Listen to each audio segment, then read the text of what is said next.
Greetings, dear listener. I am Dan. This is the Soule of Wisdom. Thank you for joining me here today. If you have not already done so with this channel, please do take a moment to like, subscribe, share, hit the punchy thing on Rumble, subscribe to us, and leave a review on the podcast side, stuff like that. These things all help get the show out in front of other people, help us grow faster, and we do appreciate that. So what we're going to do in this video is we're going to go through Biden's press conference, and I'm going to pick it up at the point where he finishes his general remarks and starts taking questions. So I'm going to go through it. I'm going to pause and add commentary as I go. This will be a lot longer video than what I normally do, but I caught parts of his press conference and I was like, I've just got to go through this whole thing. I've just got to do it. And I will tell you from what I saw so far of the press conference and some of what I do in this video is going to be with material I haven't seen before, so it'll be a natural reaction. But I think this is important for everybody to see, because everybody needs to understand exactly what's going on with Joe Biden, what he's thinking, how he's coming across, stuff like that. This is very important. But if you've got to watch it anyways, you might as well have a little fun and hear a little bit of commentary and watch the crazy, sad reactions that I might have. So let's go through it together, shall we? And without further ado, let's just get right into it.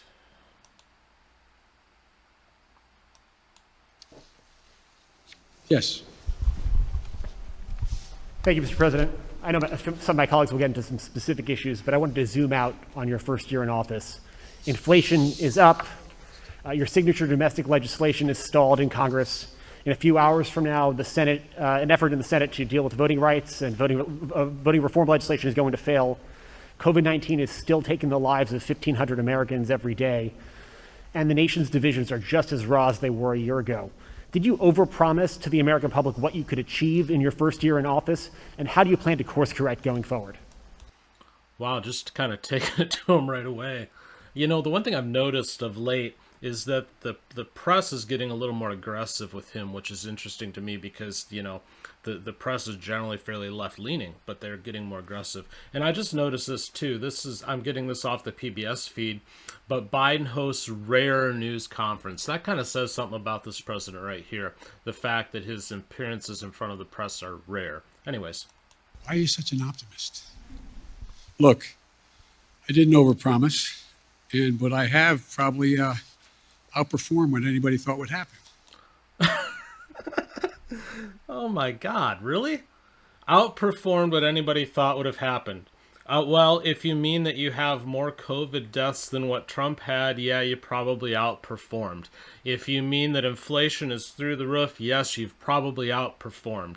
If you mean that we have logistical nightmares and empty shelves in our stores, then yes, you've probably outperformed. But let's hear what he really wants to say. The fact of the matter is that we're in a situation where we have made enormous progress. You mentioned the number of deaths from COVID. Well, it was 3 times that not long ago. It's coming down. Everything's changing. It's getting better. Look, I didn't overpromise, but I think if you take a look at what we've been able to do, you'd have to acknowledge we made enormous progress. But one of the things that I think... Where? Cite something, please. Anything of where you made progress. Is something that, one thing I haven't been able to do so far is get my Republican friends to get in the game of making things better in this country. For example, I was reading the other day, and I wrote the quote down so I don't misquote him. A quote from Senator Sununu when he decided that he wasn't going, Governor Sununu, when he decided he wasn't going to run for the Senate in New Hampshire. Here's what he said. They were all, for the most part, content with the speed at which they weren't doing anything. It was very clear that we just had to hold the line for 2 years. Okay, so I'm just going to be a roadblock for the next 2 years? That's not what I do, Sununu said.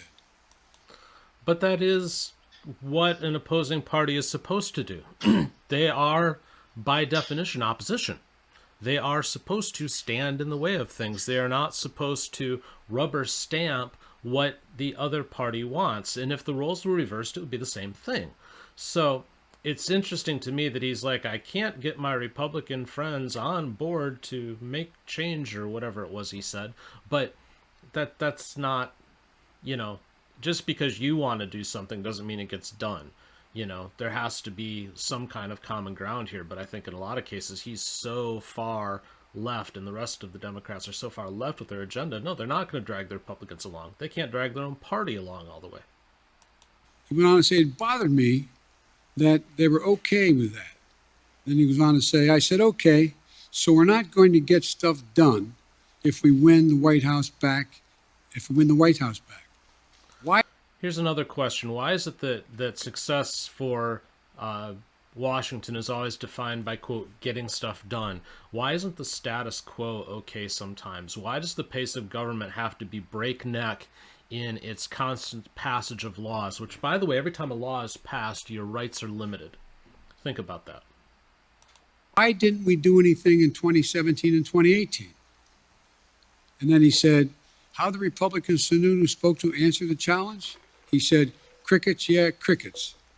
They had no answer. I did not anticipate that there'd be such a stalwart effort to make sure that the most important thing was that President Biden didn't get anything done. Think about this. What are Republicans for? What are they for? Lower taxes, lower regulation, lower government interference, more freedoms. Just off the top of my head. Name me one thing they're for. I think I just named 4. And so the problem here is that I think what I have to do in the change in tactic, if you will, I have to make clear to the American people what we are for. We've passed a lot. We passed a lot of things that people don't even understand what's all that's in it, understandably. Remember when we passed the Affordable Care Act and everybody thought that, it really was getting pummeled and beaten. And it wasn't until after we were out of office in that next campaign, when that off-year campaign, and I wasn't in office anymore. We went in a whole bunch of districts campaigning for Democrats and Republican districts who said they wanted to do away with health care, with Obamacare. And I started pointing out that if you did that, pre-existing conditions would no longer be covered. And they said, huh? We didn't know that. We didn't know that. And guess what? We won over 38 seats because we had explained to the people exactly what, in fact, had passed. Now, well, you could have explained to the people what exactly had passed, when you were working on the bill. Remember that whole thing that they went through? You have to pass it to find out what's in it. That's what happened with Obamacare. And as far as, enlightening people, they didn't enlighten people. They scared them. One of the things that I remember saying, and I'll end this, I remember saying to President Obama when he passed the Affordable Care Act, I said, you ought to take a victory lap. And he said, there's so many things going on, we don't have time to take a victory lap. As a consequence, no one knew what the detail of the legislation was. They don't know a lot of the... Because, again, it was said you have to pass it before you can find out what's in it. Detail of what we pass. So the difference is, I'm going to be out on the road a lot, making the case around the country with my colleagues who are up for re-election and others, making the case of what we did do and what we want to do, what we need to do. And so I don't think I've overpromised at all, and I'm going to stay on this track. One of the things that I remember, and I'll end this with, I was talking with, Jim Clyburn, who was a great help to me in the campaign in South Carolina. And Jim said, and when he endorsed me, and there was a clip on television in the last couple of days of Jim, and it said that we want to make things accessible and affordable for all Americans. That's healthcare. That's education. That's prescription drugs. That's making sure you have access to all the things that everybody else has. We can afford to do that. We can't afford not to do it. So I tell my Republican friends, here I come. This is going to be about what are you for? What are you for? I think in a lot of cases they're for a lot of the same things. They want life to be easier for Americans. Where it's different is in their approach to it. They don't necessarily feel, now, I say Republicans, it depends on the Republican, just like it depends on the Democrat. But I think the alternate argument to what Biden is presenting and what Schumer and Pelosi are presenting is that the government doesn't always have to be the cure for everything. Often they can make things worse. We can debate Obamacare, for example, and the fact that these plans that are available, they're supposed to be so cheap and everything. Well, the deductibles on them are so damn high that God help you if you ever have to use the plan for anything major, you're gonna lose your shirt. Anyways, And I'll lay out what we're for. Mary Bruce, ABC. Thank you, Mr. President.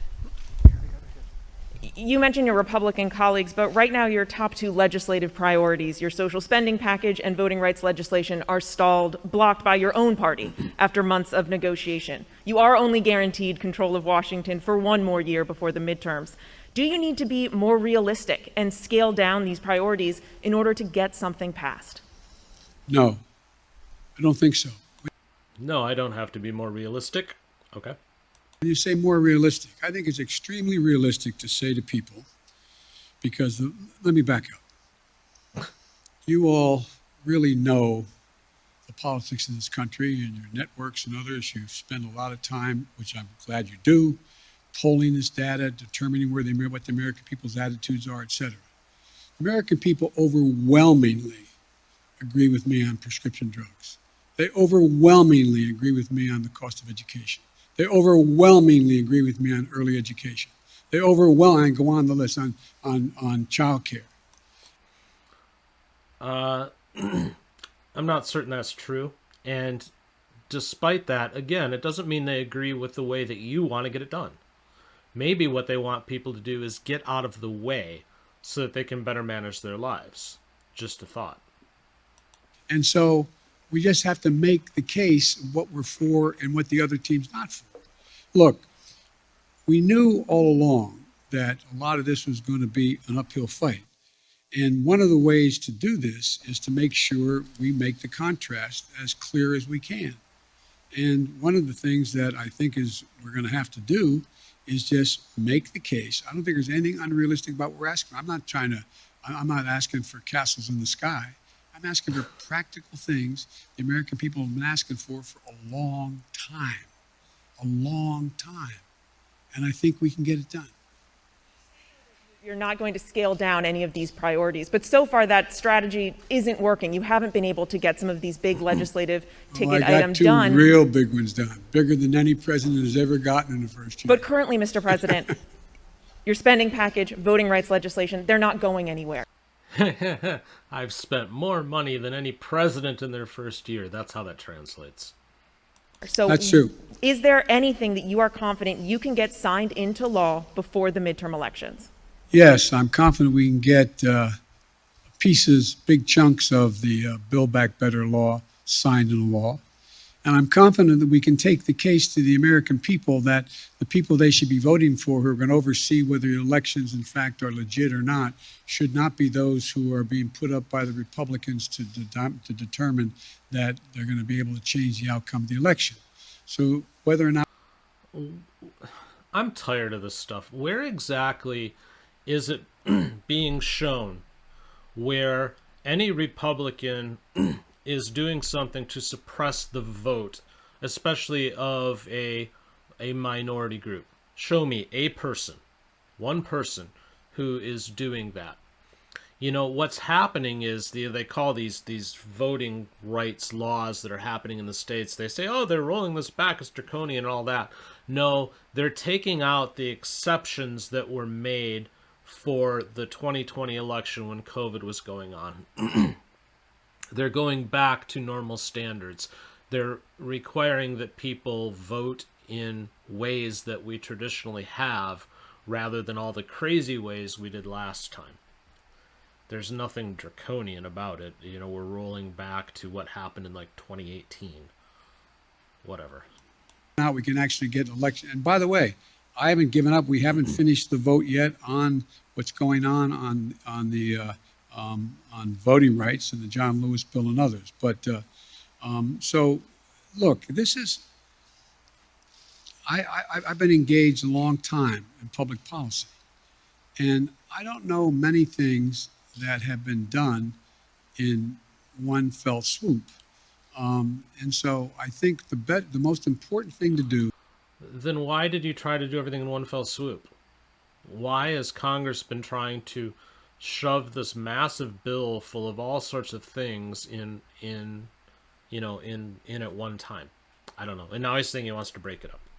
Whatever. Is try to inform, not educate, inform the public of what's at stake in stark terms, and let them make judgments and let them know who's for them and who's against them, who's there and who's not there, and make that the case. And that's what I'm going to be spending my time doing in this off-year election. You mentioned Republicans and reaching out to them. Some Republicans who may be open to major changes on voting rights, for instance, like Mitt Romney, he says he never even received a phone call from this White House. Why not? I like Mitt.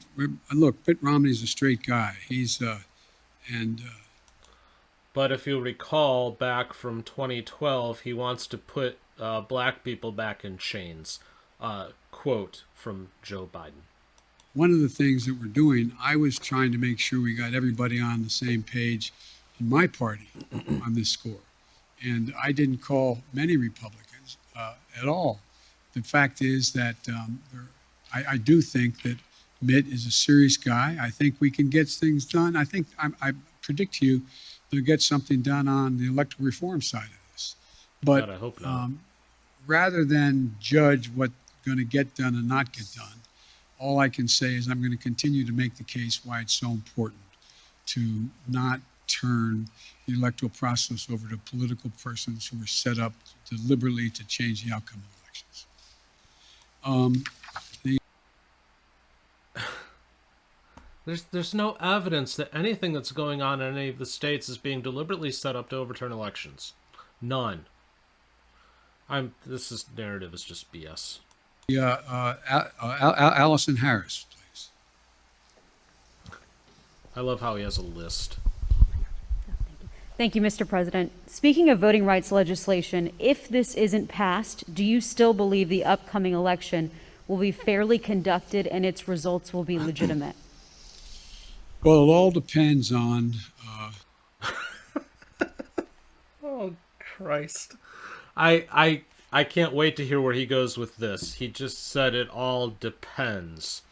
So we just got this lecture about how elections need to be trusted after the 2020 presidential race, right? And that we need to accept the will of the voters and everything else. But now that he's in charge, now that he holds the office, well, it all depends. Let's see what it depends on. Whether or not we're able to make the case to the American people that some of this is being set up to try to alter the outcome of the election. Whoa. So he just said that this is going to depend on making the case to the American people that the Republicans are trying to screw them. That's what he's saying right there. He just gave the play. He wants to go out and he wants to tell people that the Republicans are going to screw them on this election. So he's already saying it's not going to be legit. And it's one thing, look, maybe I'm just being too much of an optimist. Remember how we thought not that many people were going to show up to vote in the middle of a pandemic? We had the highest voter turnout in the history of the United States of America. Yeah, so let's remember that. They had the highest voters turnout in the history of America, yet Republicans suppressed the vote. Well, I think if, in fact, no matter how hard they make it for minorities to vote, I think you're going to see them willing to stand in line and defy the attempt to keep them from being able to vote.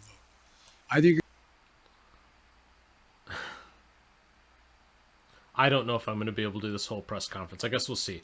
I want to, though, because this guy's just ridiculous. You know, he's saying that they'll stand in line in defiance. Well, standing in line to vote is what people have done for generations. It's what you're supposed to do. It's your civic goddamn duty. Okay. You're going to see the people we're trying to keep from being able to show up, showing up and making the sacrifice that needs to be made in order to change the law back to what it should be. But it's going to be difficult. I make no bones about that. It's going to be difficult. But we're not there yet. We've not run out of options yet, and we'll see how this moves. And on Omicron and education, teachers are in revolt in so many places. Parents are at odds over closing schools and remote learning. You say we're not going to go back to closing schools. You said that just moments ago, yet they're closing in some areas. What do you say to those teachers and principals and parents about school closings? And what can your administration do to help make up for learning loss for students? First of all, I'd put in perspective the question you asked. Very few schools are closing. What's his deal with, like, getting close to the mic and whispering all the time? This is a weird dude. He's creepy. Over 95% are still open. So you all phrase the questions when people, I don't think it's deliberate on your part, but you phrase the question when anyone watches this on television. My God, there must be, all those schools must be closing. What are we going to do?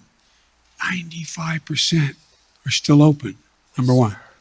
Number two, the idea that parents don't think it's important for their children to be in school, and teachers know it as well. That's why we made sure that we had the ability to provide the funding through the Recovery Act, through the act that the first act we passed, to be able to make sure schools were able to be safe.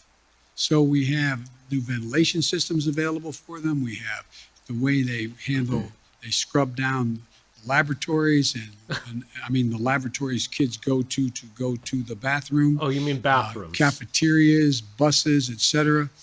All that money's there. There's billions of dollars made available. It's there. Not every school district has used it as well as it should be used.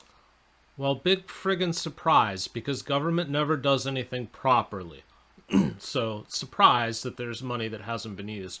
Furthermore, this whole thing about we need to make schools safe, there is no evidence that children were ever highly at risk from this, that they were ever a major mode of transmission, none of it. But it's there. And so, in addition to that, there is now another $10 billion for testing of students in the schools. So I think as time goes on, it's much more likely you're going to see that number go back up from 95%, back up to 98, 99%. But the outfit, the individuals of the district that said, shouldn't school opening be 100%, not 98 or 99? And he just pulls statistics just out of his rear end. But, you know, they say that 82.4% of statistics are made up on the spot 16.8% of the time. That sounds right. Is we're not going to be open, is always going to get, and I'm not being critical of any of you, it's always going to get front page. It's always going to be the top of the news. But let's put it in perspective. 95, as high as 98% of the schools in America are open, functioning, and capable of doing the job. Okay. How about Jen Epstein, Bloomberg? Do you remember back when a president actually used to know the names and faces of all the reporters, and they'd like point at him and like look at him eye to eye and say "you"? I don't know. Yeah. Mr. President, thank you. Your top foreign policy advisors have warned that Russia is now ready to attack Ukraine, but there's still little unity among European allies about what a package of sanctions against Moscow would look like. If the U.S. and NATO aren't willing to put troops on the line to defend Ukraine and American allies can't agree on a sanctions package, hasn't the U.S. and the West lost nearly all of its leverage over Vladimir Putin? And given how ineffective sanctions have been in deterring Putin in the past, why should the threat of new sanctions give him pause? Well, because he's... Have you noticed throughout this, by the way, how he keeps thumbing through his like notebook there, but he never actually lands on a page? It's really interesting. Never seen sanctions like the ones I promised will be imposed if he moves, number one. Number two, we're He's never seen sanctions like I'll bring. I'm the tough man. Just ask Corn Pop. in a situation where Vladimir Putin is about to, we've had very frank discussions, Vladimir Putin and I, and the idea that NATO is not going to be united, I don't buy. I've spoken to every major NATO leader. We've had the NATO-Russian summit. We've had the OSCE has met, et cetera. And so I think what you're going to see is that Russia will be held accountable if it invades. And it depends on what it does. It's one thing if it's a minor incursion and then we end up having a fight about what to do and not do, et cetera. But if they actually do what they're capable of doing with the force amassed on the... He just said that the response to Russia possibly invading the Ukraine will depend on exactly what it is they do, like how severe it is. Like, do they go in a mile or two, or do they go in 10? So do we put them in timeout, or do we spank them too? This is interesting. border. It is going to be a disaster for Russia if they further invade Ukraine, and that our allies and partners are ready to impose severe cost and significant harm on Russia and the Russian economy. And, we're going to fortify our NATO allies. I told them on the eastern flank, if in fact he does invade, I've already shipped over $600 million worth of sophisticated equipment, defensive equipment, to the Ukrainians. The cost of going into Ukraine in terms of physical loss of life for the Russians, they'll be able to prevail over time, but it's going to be heavy. It's going to be... Good Lord Christ.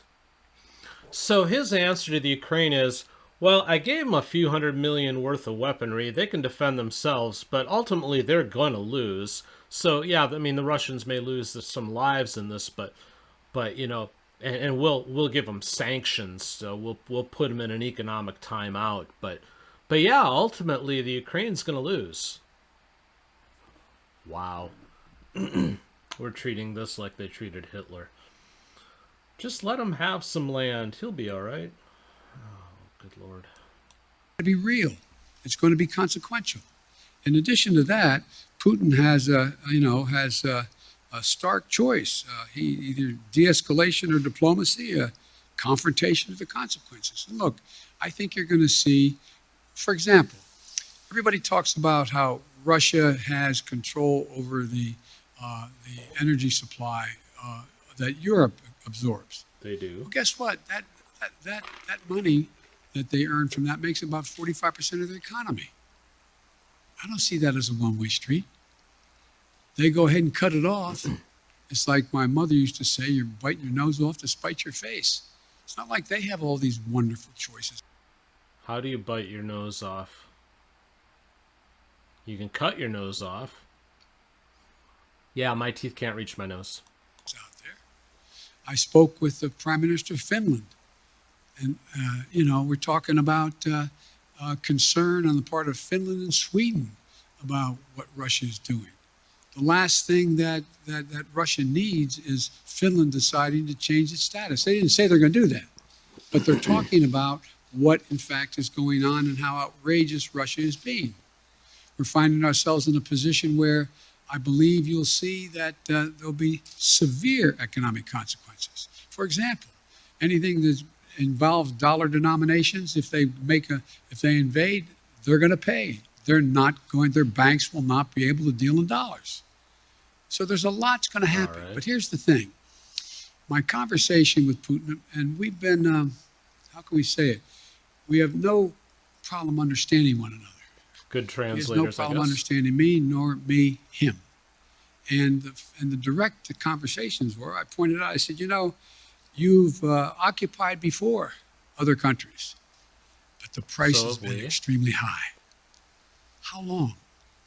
You can go in and over time, at great loss and economic loss, go in and occupy Ukraine. But How many years? 1, 3, 5, 10? Okay. What is that going to take? What toll does that take? It's real. It's consequential. So this is not all just a cakewalk for Russia. Militarily, they have overwhelming superiority, and as it relates to It's not a cakewalk, but it's a cakewalk because they're going to overwhelm them. Okay. Ukraine. But they'll pay a stiff price immediately, near term, medium term, and long term if they do it. Well, quit buying their vodka. I'm sorry. Okay. David Sanger, New York Times. Thank you, Mr. President. I wanted to follow up on your answer there about Russia and Ukraine. When you were in Geneva in June, you said to us about President Putin, I think the last thing he wants now is a Cold War. Now, since then, of course, you've seen him gather these troops, 100,000 troops around Ukraine. Your Secretary of State said today he thought he could invade it at any moment. You've seen the cyber attacks, and you've seen the demand that he have a sphere of influence in which you would withdraw all American troops and nuclear weapons from what used to be the Soviet bloc. So I'm wondering if you still think that the last thing he wants is a Cold War. And has your view of him changed in the past few months? And if it has, and he does invade, would your posture be to really move back to the kind of containment policy that you saw so often when you were still in the Senate? The answer is that I think he still does not want any full-blown war, number one. Number two, do I think he'll test the West, test the United States and NATO as significantly as he can? Yes, I think he will. But I think he'll pay a serious and dear price for it that he doesn't think now will cost him what it's going to cost him. And I think he'll regret having done it. Now, I will say that the president should not give away all the secrets here. I don't think he should say, well, we're going to do X, Y, and Z if they invade. Some of those cards you have to keep hidden. But let's be real and let's be honest. Does this guy come across as like a threat? Does Biden look stern enough? Does he look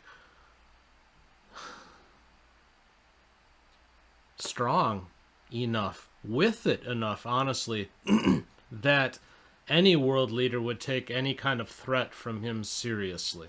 I'm just saying. And it pains me to say that. This is my president, and this is my country. But he does not project strength, not in the least. So this is concerning. whether or not, I think that, how can I say this? With words. Before, Words, Joe.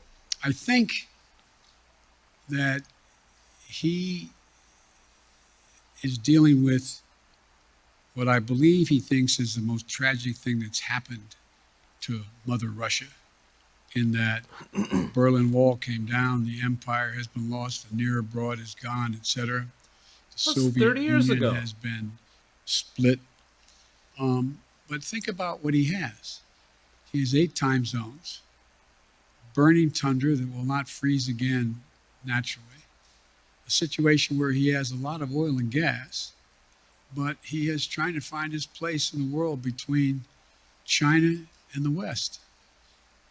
And so I'm not so sure that he has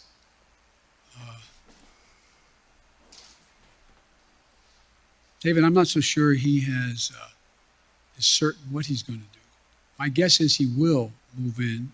He has to do something. And by the way, I've indicated to him the 2 things he said to me that I'm not sure the point that Joe's trying to make right here, because it's fairly incoherent. Lots of pauses, lots of I thinks, and he's like, I think he's gonna, and then at the end he's like, he's gonna do something. Good Lord. he wants, guarantees it. One is Ukraine will never be part of NATO. and two, that NATO there will not be strategic weapons stationed in Ukraine. Well, we can work out something on the second piece, pretending what he does along the Russian line as well, the Russian border in the European area of Russia.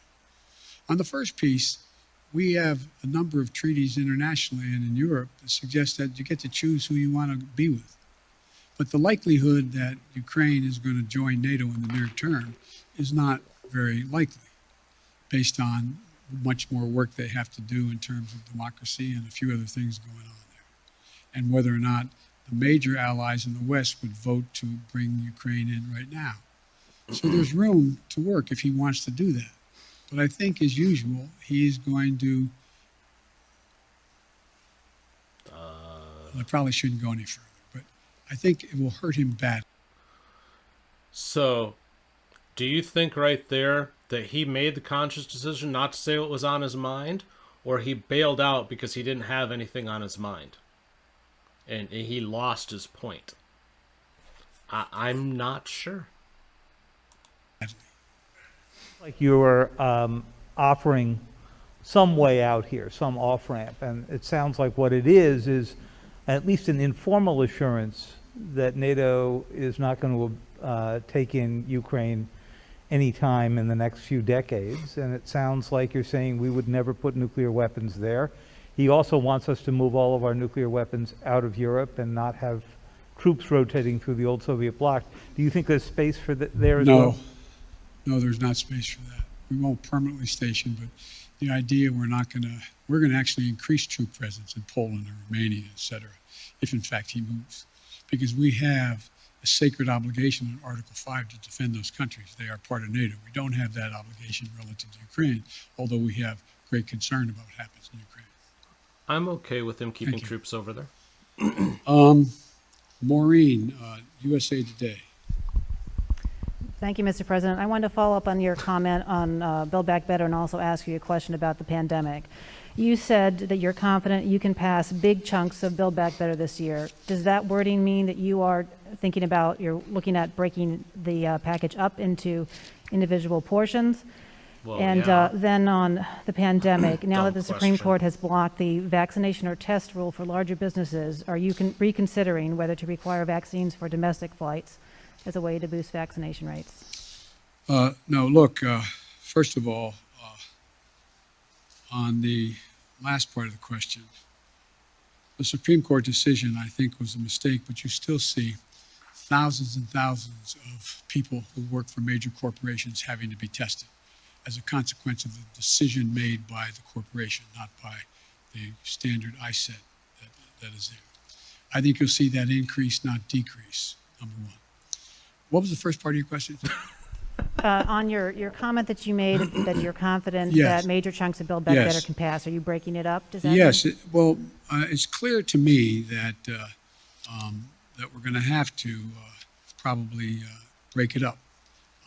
I think that we can get, and I've been talking to a number of my colleagues on the Hill, I think it's clear that we would be able to get support for the $500+ billion for energy and the environmental issues that are there, number one.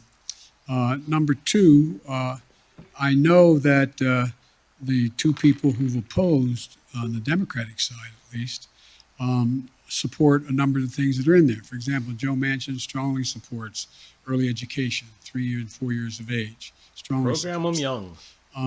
There is strong support for, I think, a number of the way in which to pay for these, pay for this proposal. So I think there is. I'm not going to negotiate against myself as to what should and shouldn't be in it, but I think we can break the package up, get as much as we can now, and come back and fight for the rest later. All right. Back to my list. Ken, Wall Street Journal, Ken Thomas. Where are Thank you, you, Ken? Mr. President. I wanted to ask you about the economy. As you said earlier, Americans are feeling the squeeze of inflation. Oil prices have been at about a 7-year high recently. How long should Americans expect to face higher prices when they're at the grocery store, when they're at the gas pump. Is this something that they're going to see into the summer, into next fall? And separately, you talk about the importance of the Fed, but isn't that an acknowledgement that you're limited in what you can do if you're relying on the Fed to make decisions and you're unable to get a Build Back Better proposal through? Aren't you simply limited in what you can do to deal with inflation? Well, look, as you know, Ken, the inflation has everything to do with the supply chain. And I think It has everything to do with the supply chain. It has nothing to do with the trillions of extra dollars that we've dumped into the economy artificially. It has nothing to do with the fact that we shut everything down and we're trying to bring it back. It has nothing to do with the fact that we're firing people right and left because they're not getting vaccinated. And now we've figured out that we weren't supposed to do that.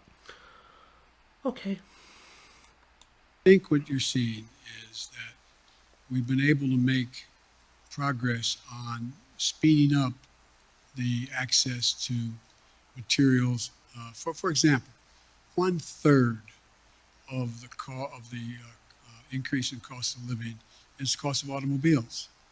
The reason automobiles have skyrocketed in price is because of the lack of computer chips. So we have the capacity, and we're going to do everything in our power to do it, to become self-reliant on the computer chips that we need in order to be able to produce more automobiles. That's underway. We've already passed, within the context of another bill, money for that in the House of Representatives, before the House of Representatives now. So you've actually passed nothing. Nothing's been signed in. And give me details, Joe. What exactly is the government doing to get us to make more computer chips, since we exported that along with everything else? How exactly are we bringing it back now? What is the proposal that's in Congress right now to get that done? How exactly is that going to work? And how fast is it going to work? Is that going to fix inflation by this summer? Well, of course it's not. But I think there's a way we can move to, if we can move to get, for example, that one thing done, it can make a big difference in terms of the total cost of living. Now, with regard to the whole issue of energy prices, that gets a little more complicated. But you saw what happened when I was able to convince everyone, from including China, India, a number of other countries, to agree with us to go into their version of their petroleum reserve, to release more into the market. So that brought down the price about 12, 15 cents a gallon, some places more. But it's still up over $1 from before he took office. There's going to be a reckoning along the line here as to whether or not we're going to continue to see oil prices continue to go up in ways that are going up now, relative to what impact that's going to have on the producers. And so it's going to be hard. I think that's the place where most middle-class people, working-class people, get hit the most. They pull up to a pump, and all of a sudden, instead of paying $2.40 a gallon, they're paying $5 a gallon. That's going to be really difficult. But so we're going to continue to work on trying to increase oil supplies that are available. And I think there's ways. And I'm going to increase oil supplies by shutting down, the local production of it. We're going to close pipelines. We're going to, shut down Keystone. We're going to get rid of fracking. We're going to ban stuff on government lands. All that stuff, that'll help. Ways in which we can be of some value added in terms of the price of gas, natural gas and the like, to take the burden off the European countries that are now totally dependent on Russia. But it's going to be hard. It's going to be very hard. But I think that why is he talking about taking the burden off of Europe? We have our own problems. Like I said, you have a circumstance where people are paying more for a pound of hamburger meat than they ever paid. Well, one of the reasons for that is you don't have that many folks out there that are the ones that are got the big four controlling it all. And so you're going to see more and more, we're going to move on this competition piece to allow more and more smaller operations to come in and be able to engage in buying and providing the access to much cheaper meat than exists now. But it's Just understand the words there. When he says the big four, he's talking about the big four meat packers, which, by the way, 3 of the 4 are foreign owned. So the majority of the meat production and distribution that happens in this country is foreign owned. Wrap your brain around that, first of all. But then he's talking about how they're going to allow competition. So the government, by that definition, if the government's going to allow this to happen, then the government has already allowed the 4 to take everything over, 3 of the 4 being foreign owned. So yeah, government will help us. going to be a haul. Now, and I assume the reason you said if I can't get Build Back Better relates to what those 17 Nobel laureate economists said, that if in fact we could pass it, it would actually lower the impact on inflation, reduce inflation over time, etc. If only we can spend trillions of dollars more, that will help. So there's a lot we have to do. It's not going to be easy, but I think we can get it done. But it's going to be painful for a lot of people in the meantime. That's why the single best way to take the burden off middle class and working class folks is to pass the Build Back Better piece that are things that they're paying a lot of money for now. If you get to trade off higher gases, you're putting up with higher price of hamburgers and gas versus whether or not you're going to be able to pay for education and or childcare and the like. I think most people would make the trade. Their bottom line would be better in middle class households. But it's going to be hard, and it's going to take a lot of work. Or we could just have everything cost less money. Or here's an idea, because we hear this a lot with the whole child care thing. We need to support child care.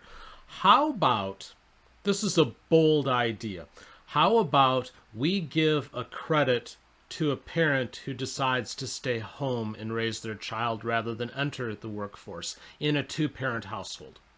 So if you have 2 parents in the household and one of them chooses to stay home, how about we give them some kind of a credit for that rather than forcing them to leave the child behind and spend half or more of their paycheck to have that child be cared for? Just a thought. Sir, you mentioned China. Do you think the time has come to begin lifting some of the tariffs on Chinese imports, or is there a need for China to make due on some of its commitments in the Phase 1 agreement? Some business groups would like you to begin lifting up those tariffs on China. Well, I know that, and that's why my trade rep is working on that right now. The answer is uncertain.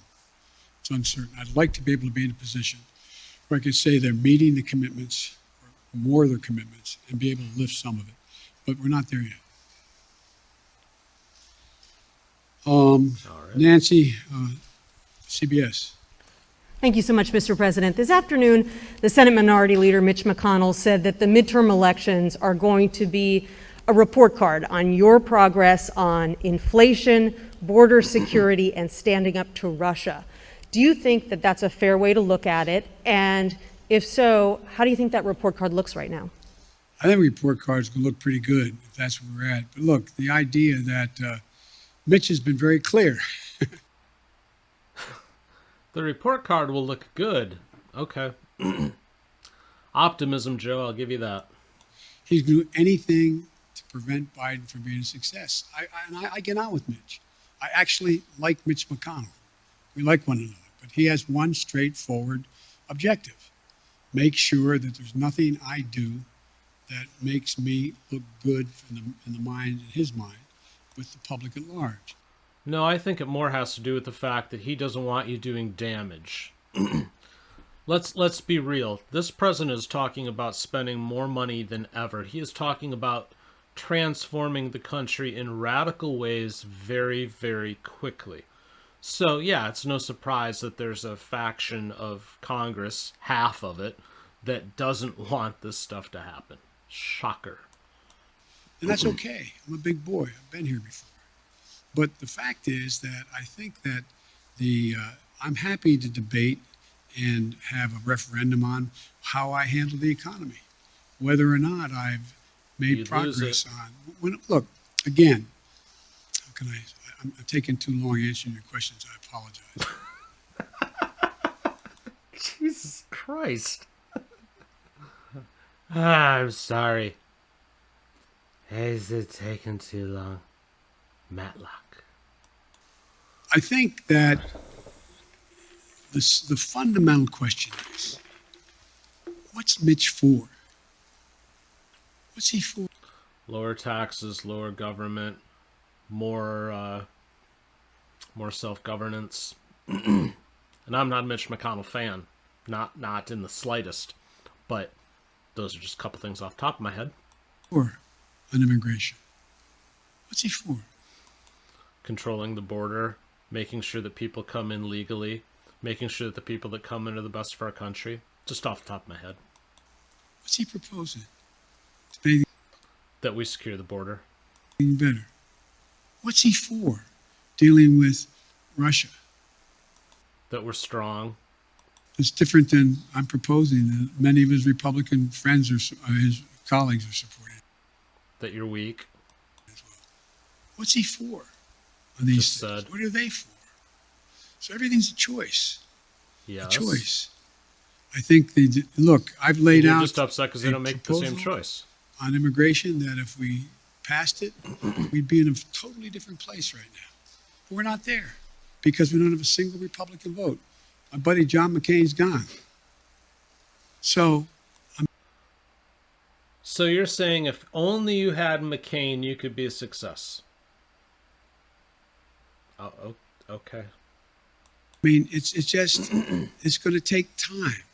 And again, I go back to Governor Sununu's quote. How long? I mean, a rhetorical question. I know this is not fair to ask the press a question. I'm not asking you. But think about, did you ever think that one man out of office could intimidate an entire party where they're unwilling to take any vote contrary to what he thinks should be taken for fear of being defeated in a primary? So obviously he's talking about Trump right there, but it's interesting to me that he really thinks that. This just in, there's a large percentage of the Republican Party that doesn't care for Trump, that would prefer to see DeSantis or somebody else run in 24. Not everybody is behind Trump that much. But he honestly thinks that this has nothing to do with him and his policies and his radical agenda. He thinks it's all about Trump. And I love this pause, by the way. That was really good. I've had 5 Republican senators talk to me, bump into me, quote unquote, or sit with me, who've told me that they agree with whatever I'm talking about for them to do. But Joe, if I do it, I'm going to defeat it in a primary. Love to know who those 5 are. It's got to change. And I doubt you're all, it sounds like I'm being solicitous, you're all bright as hell, well-informed, more informed than any group of people in America. But did any of you think that you get to a point where not a single Republican would diverge on a major issue? Yeah, I think we get to that point when your solutions to these quote-unquote major issues are incredibly radical. Again, take the take the voting stuff. He wants to completely nationalize voting when, you know, it's actually constitutional that the voting is a matter for the states to handle. So I don't even think his thing would hold up constitutionally. Not one. Anyway. Those 5 Republican senators are? Sure. No, are you kidding me? I maintain confidentiality. On But voting I'm rights, sure you've spoken to some. on On voting rights, sir, Yes. at your first press conference 10 months ago, I asked you if there was anything you could do beyond legislation to protect voting rights. And at that time you said yes, but I'm not going to lay out a strategy before you and the world now. Now that legislation appears to be hopelessly stalled, can you now lay out your strategy to protect voting rights? Well, I'm not prepared to do that in detail in terms of the executive orders I may be able to engage in and other things I can do. But one of the things we have done, we have significantly beefed up the number of enforcers in the Justice Department who are there to challenge these unconstitutional efforts, in our view, unconstitutional efforts on the part of the Republicans to stack the election and subvert the outcomes. We have Again, he talks in such generalities about this. Give me one example of what one state is doing that's actually a legitimate example. A lot of generalities, or we hear stuff like, oh, they're removing drop-off locations. Well, they don't need to be on every goddamn corner. Anyways. Have begun to organize in ways that we didn't before the communities beyond the civil rights community to make the case to the rest of the American people what's about to happen, what will happen if in fact these things move forward. If I had talked to you, not you, I'm using you in an atosis, if I had talked to the public about the whole idea of subversion of elections by deciding who the electors are after the fact, I think people would have looked at me like, whoa. I mean, I taught constitutional law for 20 years, a 3-credit course in separation of powers, and on Saturday mornings when I was a senator. And I never thought we'd get into a place where we were talking about being able to actually, what they tried to do this last time out, send different electors to the state legislative bodies to represent who won the election, saying that I didn't win, but Republican. Look it up. That's nothing new. It's been done by the Democrats to send a different slate of electors. Candidate won. I doubt whether anybody thought that would ever happen. Except it already has. In the 21st century, but it's happening. And so I guess what I'm saying is, Nancy, is that I think that there are a number of things we can do, but I also think we will be able to get significant pieces of the legislation, if we don't get it all now, to build to get it so that we get a big chunk of the John Lewis legislation as well as the fair elections process. Sir, on COVID, if you don't mind, you touted the number of Americans who are now fully vaccinated with 2 shots, but even some of your own medical advisors say... I thought full was 3 now, or maybe 4 in some areas. Or like 11 in Israel, something like that. That people aren't fully protected unless they have that 3rd shot, a booster. Why hasn't this White House changed the definition of fully vaccinated to include that 3rd booster shot? Is it because the numbers of fully vaccinated Americans would suddenly look a lot less impressive? No, it's not that at all. It's just this has become clearer and clearer.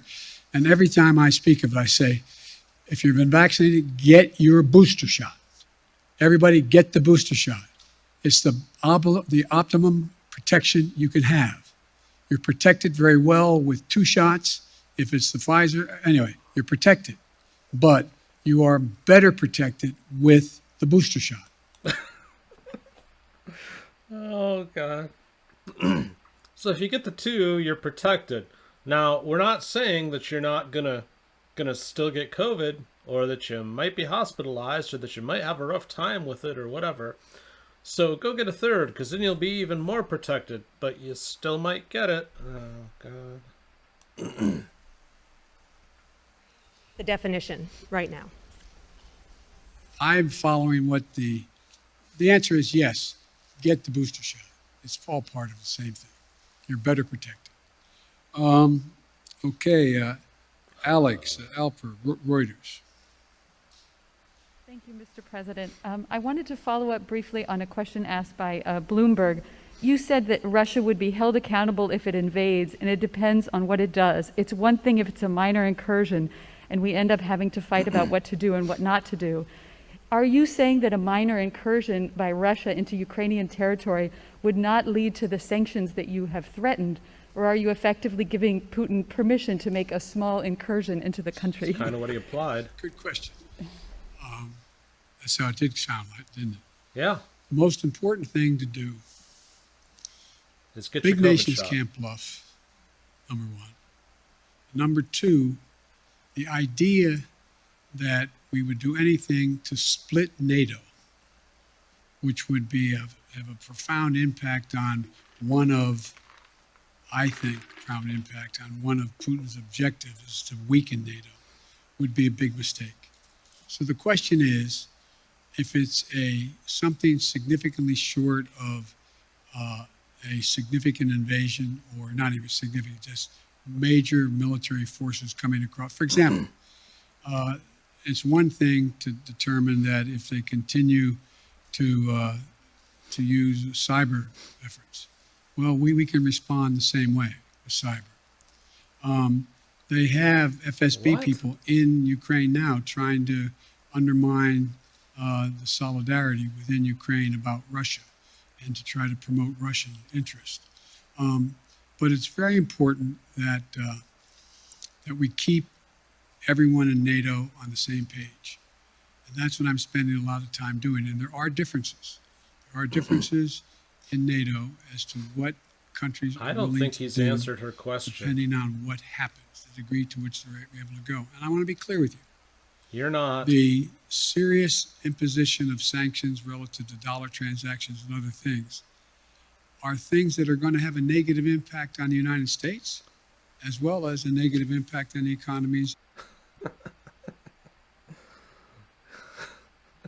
So he's saying right there that if they put these sanctions in, it's going to hurt us too.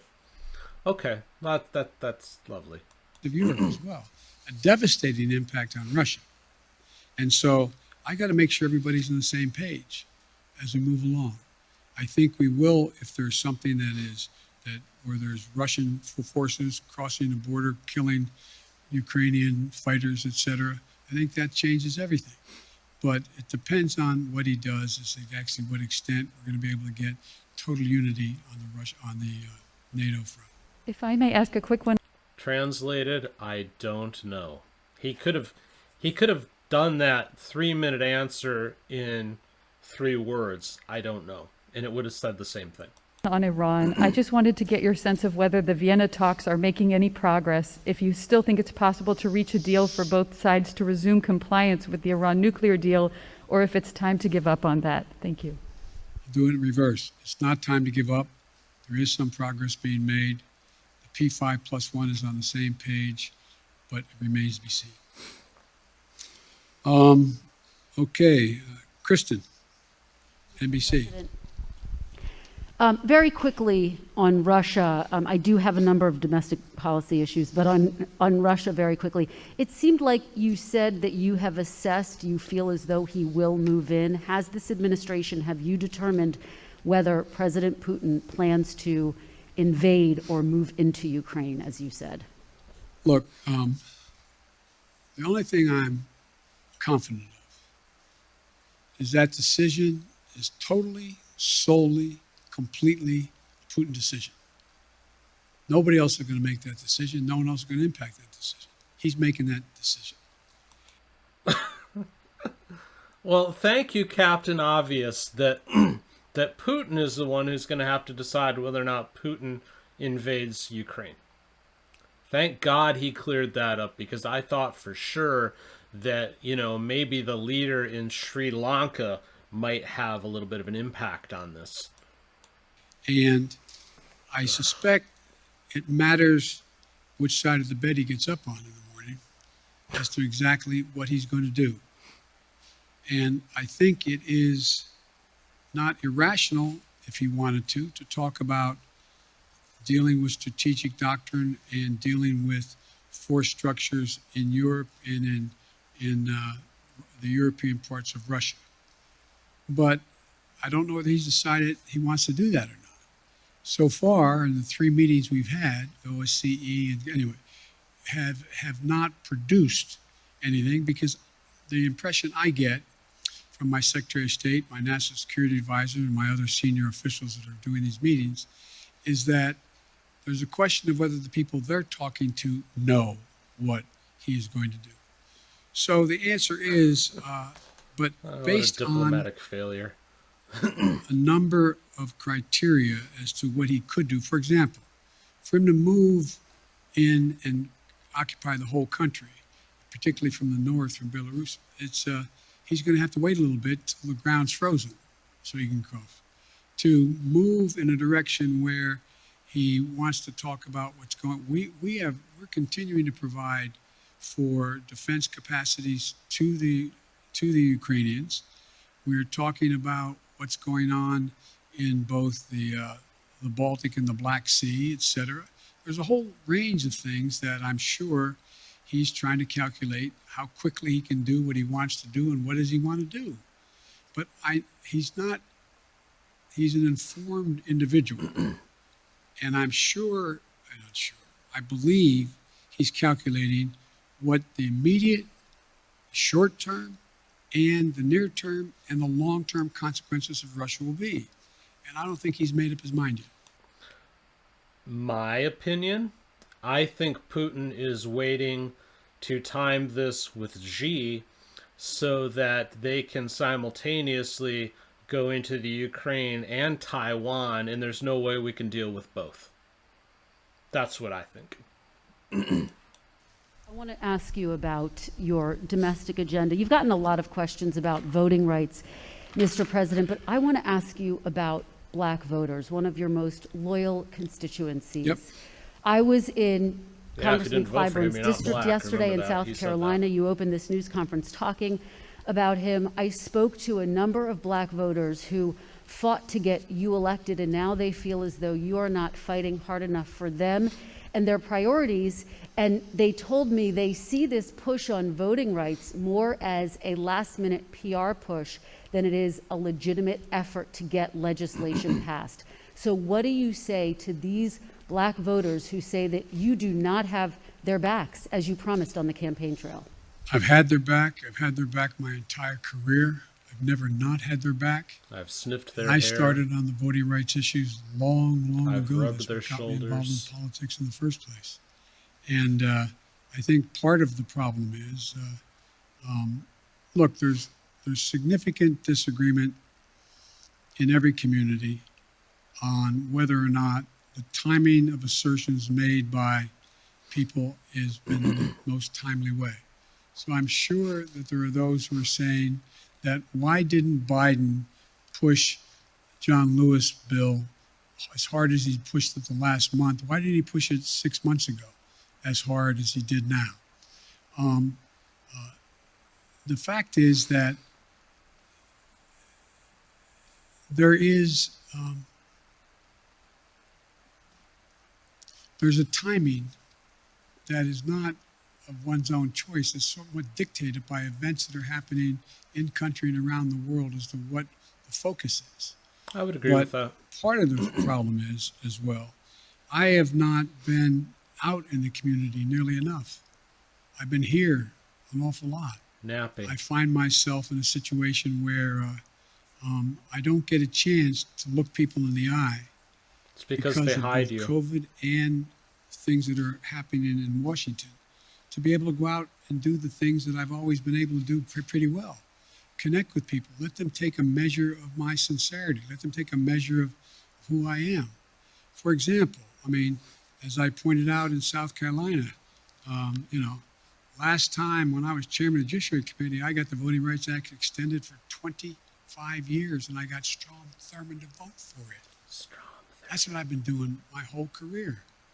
And so the idea that I didn't either anticipate or because I didn't speak to it as fervently as they want me to earlier. In the meantime, I was spending a lot of time, spent hours and hours and hours talking with my colleagues on the Democratic side, trying to get them to agree that if in fact this occurred, if this push continued, that they would be there for John Lewis. And anyway, so, but I think that's a problem that is my own making by not communicating as much as I should have. Yet, you find that when you deal with members of the Black Caucus and others in the United States Congress, I still have very close working relationships. So it's like every community. I'm sure that there are those in the community, and I'm a big labor guy. I'm sure there's people in labor saying, why haven't I been able to do A, B, C, or D? So it's just going to take a little bit of time. You put Vice President Harris in charge of voting rights. Are you satisfied with her work on this issue? And can you guarantee, do you commit that she will be your running mate in 2024, provided that you run again? Yes and yes. Oh, good. Okay. Love to see the two of them run Pardon me? again. Do you care to expand on voting No, there's rights? no need to. I mean, I asked the question. She's going to be my running mate, number one. And number two, I did put her in charge. I think she's doing a Don't good make job. me talk about Let me ask Kamala. you, big picture, particularly when you think about voting rights and the struggles you've had to unify your own party around voting rights. Unity was one of your key campaign promises. In fact, in your inaugural address, you said your whole soul was in bringing America together, uniting our people. People heard the speech that cited you that in a gave recent on video. voting rights in Georgia recently, in which you described those who were opposed to you to George Wallace and Jefferson Davis, and some people took exception to that. What do you say to those who were offended by your speech, and is this country more unified than it was when you first took office? Number one, anybody who listened to the speech, I did not say that there were going to be a George Wallace or a Bull Connor. Yeah, you I kind of said did, we're going to Joe. have a decision in history that is going to be marked just like it was then.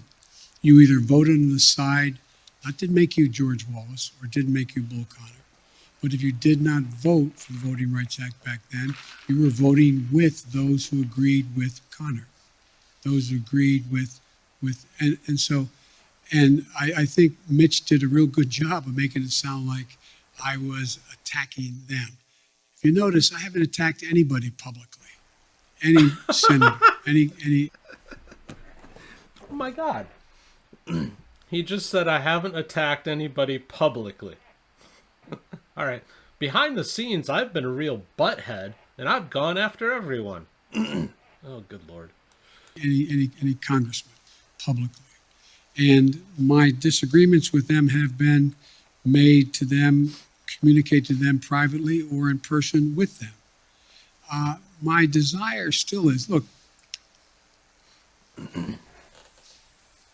I underestimated one very important thing. That I wasn't I up to the never job. thought that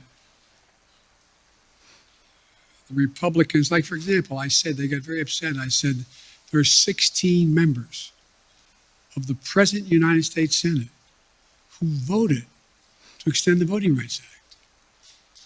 Now, they got very offended by that. That wasn't an accusation, just stating a fact. What has changed? What happened? What happened? Why is there not a single Republican? Not one. That's not the Republican Party. So that's not an attack. Yeah, it Is is. the country more unified than when you first took office?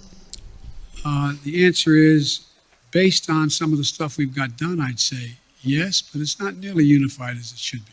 Look, Actually, if anything, it's unified against him. Again, I covered this in another video the other day, but if you look at how people identify, they've switched, and for the first time in a long time, the majority of Americans identify as Republican or lean Republican than Democrat or lean Democrat. So if anything, they're unifying against Joe.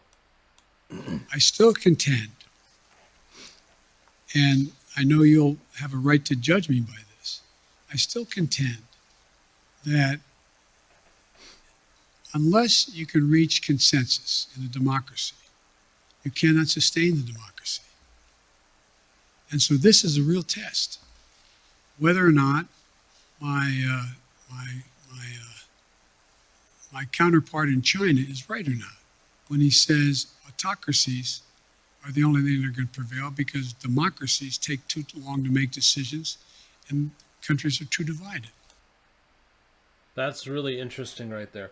So he's saying that democracy can only survive if you reach consensus. But by definition, the way this works, especially if you're fairly evenly divided as we are right now, is that you're not always going to reach consensus. That's kind of the point. It keeps one view from running roughshod over the opposing view. That is how democracies work. And he's saying right now that we're going to find out which system is better, this one or China's system, which is more authoritarian. But what he's saying is that the only way democracy works is if you can show this progress, if you can have this consensus, okay? So he's kind of tacitly admitting right here that he thinks that the China system is better. And this is the guy leading our system. I believe we're going through one of those inflection points in history that occurs every several generations or even more than that, even more time than that, where things are changing almost regardless of any particular policy. The world's changing. That is true. In big ways. We're going to see, if you heard me say this before, we're going to see more change in the next 10 years we've seen in the last 50 years because of technology, because of fundamental alterations in alliances that are occurring not because of any one individual, just because of the nature of things. And so I think you're going to see an awful lot of transition. And the question is, can we keep up with it?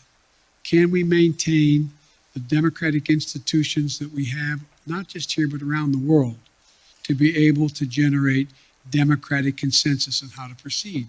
It's going to be hard. It's going to be hard, but it requires leadership to do it. And I'm not giving up on the prospect of being able to do that. Thank you.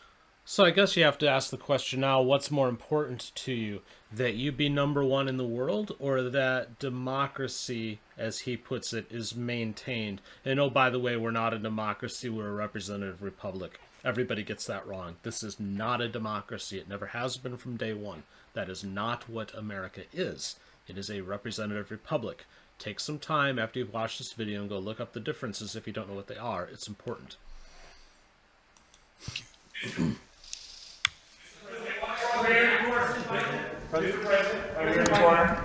I'm confused. Thank you, sir. There are deep questions among Americans about the competence of government.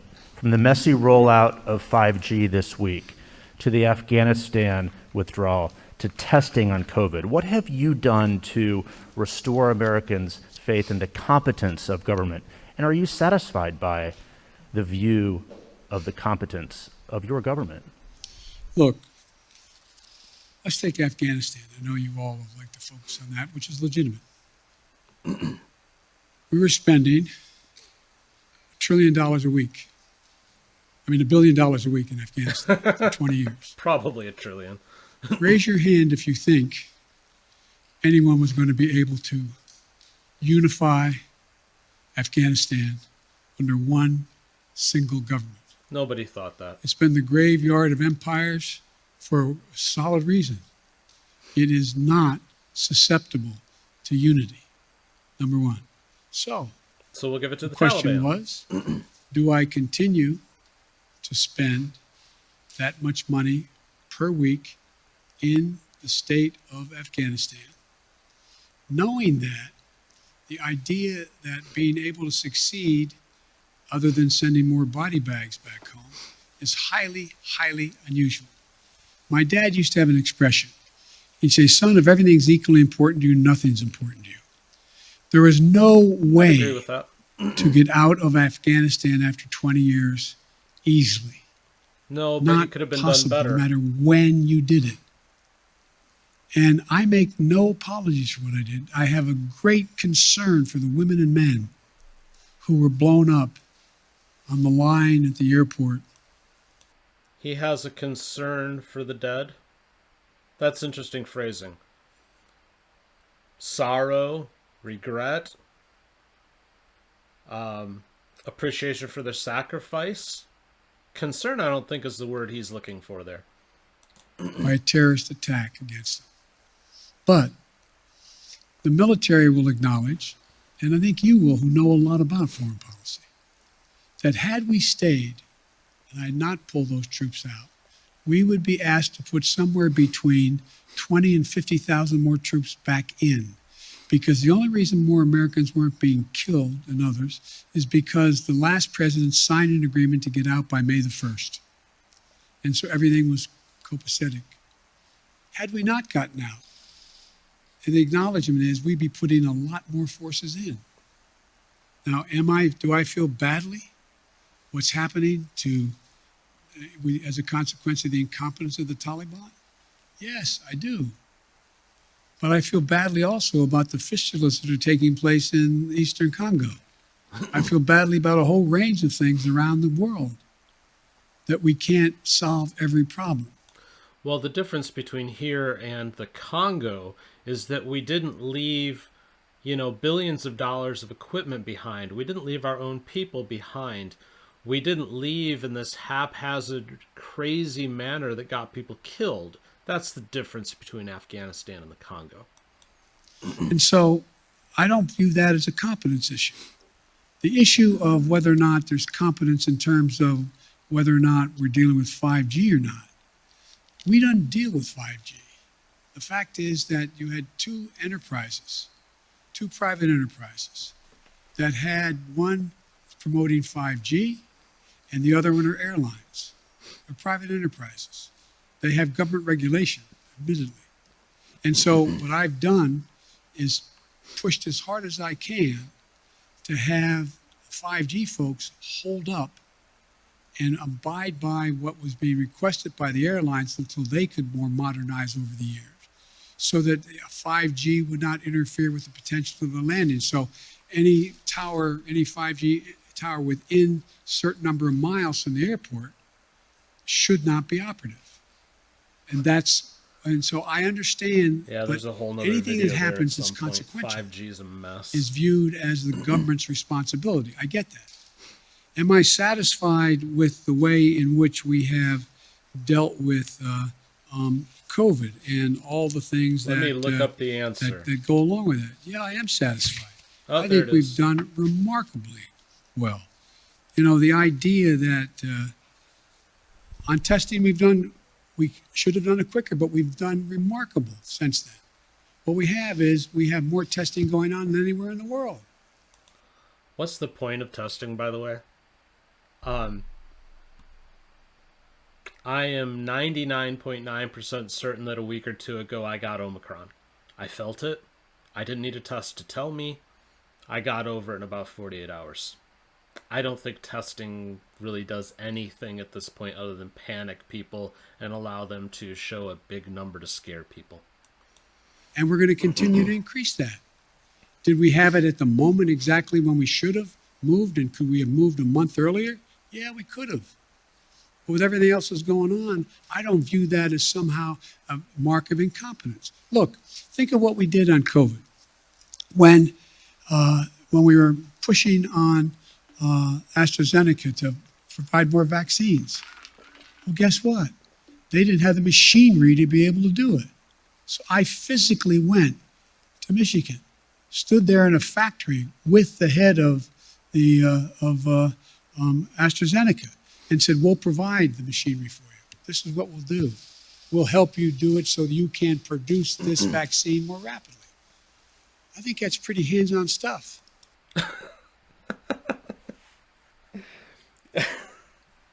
AstraZeneca's like, we're at capacity. So I went to the factory and stood there. And then I told him we'll find some machines for him. That's hands-on. You could have done that with a phone call. And furthermore, do we just have these these pill-making machines sitting in a warehouse in Washington somewhere? Oh, good Lord. Yeah, hands-on. Okay. We also said right now, when the hospitalizations are overrunning hospitals. No, they're not. You have docs and nurses out because of COVID. They have But COVID. you fired them. We put thousands of people back in those hospitals. No, you Look didn't. at all the military personnel we have there, first responders. Nobody is ever organized. Nobody is ever organized a strategic operation to get as many shots in arms by opening clinics and being able to get so many people vaccinated. What I'm doing now is not just getting significant. Quick thought on this. They had to open all these clinics and all these special things here in the Phoenix area at the stadium where the Arizona Cardinals play. They set up this huge thing to push out the vaccine to the population, right? But you know who couldn't get the vaccine? Your doctor. Explain to me why it is that I couldn't have just gone to my doctor's office and gotten the vaccine. They wouldn't let doctors have it. But they're an infrastructure that was already in place, already seeing patients. I don't know. Significant amounts of vaccines to the rest of the world, but they now need the mechanical way is how they get shots in arms. So we're providing them the know-how to do that. Now, should everybody in America know that? No, I don't necessarily know that. They're just trying to figure out how to put 3 squares on the table and stay safe. Which is getting harder. But so I do think the place where I was a little disappointed, I wish we could have written it differently, is when we did the legislation to provide the funding for COVID and the money we provided for the states to be able to deal with keeping schools open. Some of them didn't do a very good job. Shocking. Some are still holding the money. I don't have the authority to do anything about that. I think that's not particularly competent. There's things that could and should have been done. They could have moved faster. So I understand the frustration. You know, I remember. He doesn't I think remember it that was, much. I forget which cabinet member was saying to Barack Obama where something was going on, and he said, "Well, you're going to be sure, Mr. President, of the." Biden should never say, "I remember." That's a bad look for him. Don't use those words. Millions of employees you have out there, somebody's screwing up right now. Somebody's screwing up. So, it's just a, but I think you have to look at things that we used to look at on balance. What is the trajectory of the country? Is it moving in the right direction now? I don't know how we can say it's not. I understand the overwhelming frustration, fear, and concern with regard to inflation and COVID. I get it. But the idea, if I told you when we started, I told you what I'm going to do, first year I'm going to create over 6 million jobs. You didn't create them. People just went back to work because the economy started to open back up. You didn't create anything. You didn't grow the economy. The economy came back sort of to where it was, and it's still not there. I'm going to get unemployment down to 3.9%. Same thing. I'm going to generate, and I named it all. You look at me like you're nuts. Maybe Maybe I'm wrong. President, at least in our recent memory, with as much Washington experience as you entered this office with, but yet after we sit here for more than an hour, I'm not sure I've heard you say if you would do anything differently in the second year of your term. Do you plan to do anything differently? Yeah, look, the thing I have to do. Are you satisfied with your team here at the White House, sir? I'm satisfied with the team. There's 3 things I'm going to do differently now that I've gotten the critical crises out of the way in the sense of that knowing exactly where we're going. Number 1. We don't know. I'm going to get out of this place more often.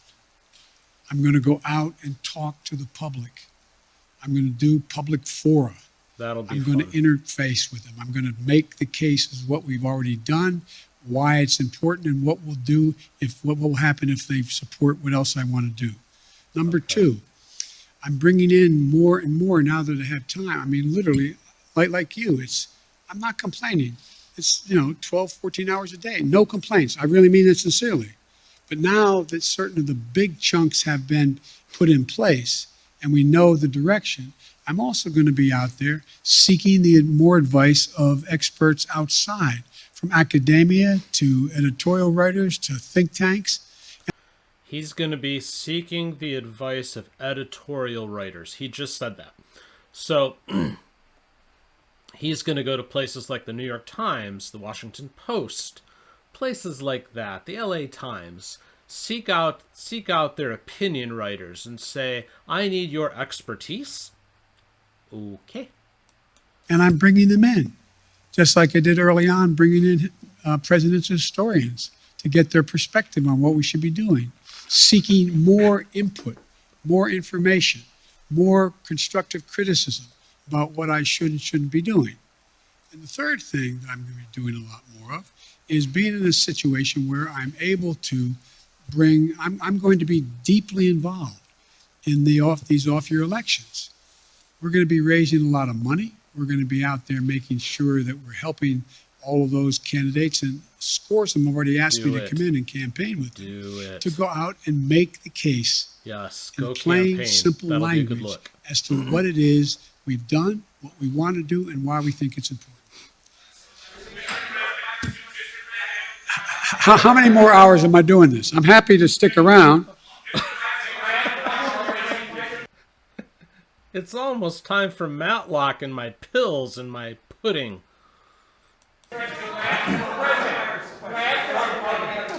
You always ask me the nicest questions. I know you do.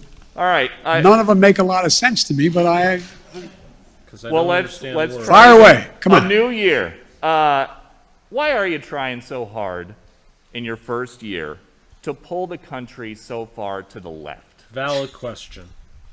Well, I'm not. I don't know what you consider to be too far to the left. If in fact we're talking about making sure that we had the money for COVID, making sure we had the money to put together the bipartisan infrastructure, making sure we were able to provide for those things that in fact would significantly reduce the burden on working class people, but make them, they have to continue to work hard. I don't know how that is pulling it to the left. If you may recall, you guys have been trying to convince me that I am Bernie Sanders. I'm not. I like him, but I'm not Bernie Sanders. I'm not a socialist. I'm a mainstream Democrat, and I have been. No, you're not. Mainstream Democrats are not interested in nationalizing the voting laws. They are not interested in your Build Back Better plan that's got some insane stuff in it. Like the whole looking at people's checking accounts thing, the doubling of the size of the IRS to be enforcers, all this stuff. Whatever. And mainstream Democrats have overwhelmed. If you notice, the 48 of the 50 Democrats supported me in the Senate on virtually everything I've asked. Yes, sir. I just wanted to clarify. A moment ago, you were asked whether or not you believed that we would have free and fair elections in 2022 if some of these state legislatures reformed their voting protocols. You said that it depends. Do you think that they would in any way be illegitimate? Oh yeah, I think it easily could be illegitimate. Imagine if in fact Trump has succeeded in convincing Pence to not count the votes. Imagine if... You didn't hear the question, right? In regards to 2022, sir, the midterm 2022. I mean, imagine if those attempts to say that the count was not legit. You have to recount it, or we're not going to count. We're going to discard the following votes. I mean, sure. I'm not saying it's going to be legit. It's the increase in the prospect of being illegitimate is in direct proportion to us not being able to get these reforms passed. So if we can't control the elections here at the national level, if the Democrats can't run the elections, then yes, they'll be illegitimate. And oh, by the way, Trump saying that the election was illegitimate was nothing new. Just look 4 years prior to Hillary Clinton. But I don't think you're not going to see me, and I don't think you're going to see the Democratic Party give up on coming back at assuming that the attempt fails today. One more, sir. You campaigned and you ran on a return to civility, and I know that you dispute the characterization that you called folks who would oppose those voting bills as being Bull Connor or George Wallace, but you said that they would be sort of in the same camp. No, I didn't say that. Look what I said. Go back and read what I said. And tell me if you think I called anyone who voted on the side of the position taken by Bull Connor that they were Bull Connor. You implied it. And That is an interesting reading of English. I assume you got into journalism because you like to write. Wow. All right, he's coming across as a butthead, huh? Let's raise our voice. Let's shout people down. did you expect that that would work with Senators Manchin or Sinema? No, here's the thing. There's certain things that are so consequential. You have to speak from your heart as well as your head. I was speaking out forcefully on what I think to be at stake. That's what it is. And by the way, no one forgets who was on the side of King or Bull Connor. No one not done it. The history books will note it. And when I was making the case, don't think this is a freebie. You don't get to vote this way and then somehow it goes away. This will stick with you the rest of your career and long after you're gone. And Mr. President, Folks, one more on Ukraine, please, sir. Look at my watch. Okay, Mr. President. whoa. Hang on, guys. We've only gone an hour and 20 minutes. I'll keep going. But I'm going to go. Let me get something straight here. How long are you guys ready to go? You want to go for another hour or two? What is with this guy in time? Okay. I'm going to go. I tell you what, folks. I'm going to go another 20 minutes till 1:15. Okay? Because yes, sir. After that, my meds are going to collapse. Thank you. I'll wait for the microphone. President Biden on the... I want to thank my communications staff for the great help here. Well, President Biden, on the coronavirus, we're tragically approaching nearly 1 million Americans who died. And I'd like to ask you why it is during your 3.5-hour virtual summit in November with the Chinese president, you didn't press for transparency, and also whether that has anything to do with your son's involvement in an investment firm controlled by Chinese state-owned entities. The answer is that I did raise the question of transparency. I spent a lot of time with him. And the fact is that they're just not being transparent. Transparency on the coronavirus origins. Yes. And you did during the virtual summit. Is there a reason your press staff was unaware of that? And what did you say to the Chinese president? And they weren't with me the entire time. Look, I made it clear that I thought that China had an obligation to be more forthcoming on exactly what the source of the virus was and where it came from. We already know. Mr. President, I would like to ask you about foreign policy. One of the first priority that you declared when you came to office was to end the war in Yemen, the catastrophic war in Yemen. You appointed a special envoy. Today, one of your allies, United Arab Emirates, is asking your administration to put back the Houthi rebels or militias back on the terror list. Are you going to do that? And how are you going to end the war in Yemen, sir? The answer is it's under consideration, and ending the war in Yemen takes the two parties to be involved to do it, and it's going to be very difficult. That was a non-answer. Yes. All right. Thank you very much for this honor. James Rosen with Newsmax. I'd like to raise a delicate subject, but with utmost respect for your life accomplishments and the high office you hold. A poll released this morning by Politico Morning Consult found 49% of registered voters disagreeing with the statement, Joe Biden is mentally fit. Wow. Not even a majority of Democrats who responded strongly affirmed that statement. Well, I'll let you all make the judgment whether they're correct. Well, so the question I have for you, sir, if you'd let me finish, is why do you suppose such large segments of the American electorate have come to harbor such profound concerns about your cognitive fitness? Thank you. I have no idea. That's the perfect answer to that. Do you know why they think you are cognitively disabled? No idea. I don't know. Oh, you can't make this stuff up. Yes, sir. Thanks, Mr. President. I appreciate it. I wanted to sort of address or ask about attention that's sort of been in this press conference on unifying the country, because you campaigned on two things. One of them is being able to accomplish big things, and the other is the ability to unify the country.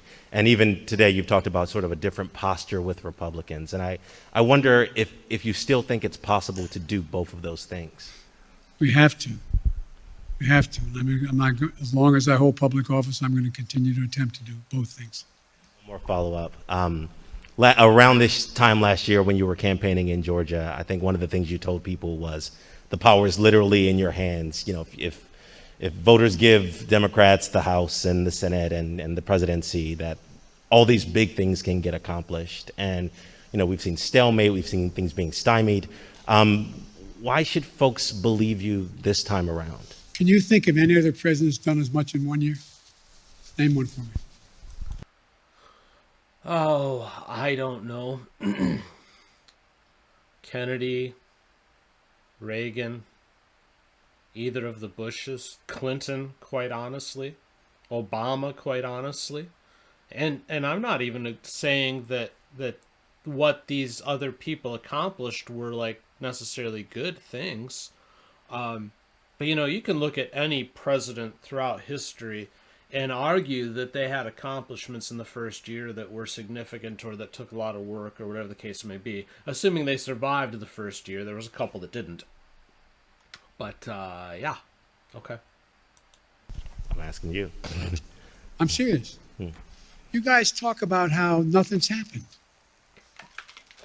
I don't think there's been much on any incoming president's plate that's been a bigger menu than the plate I had given. Yeah, but your table was set, dude. You had an economy on the rebound. You had a vaccine that was being rolled out. All you had to do was let that stuff happen, but you effed it up. Just saying. I'm not complaining. Knew that running in. And the fact of the matter is we got an awful lot done. An awful lot done. And there's more to get done. But look, let me ask a rhetorical question. He forgot the question. Anyway. He forgot the question. Thank you. Yes.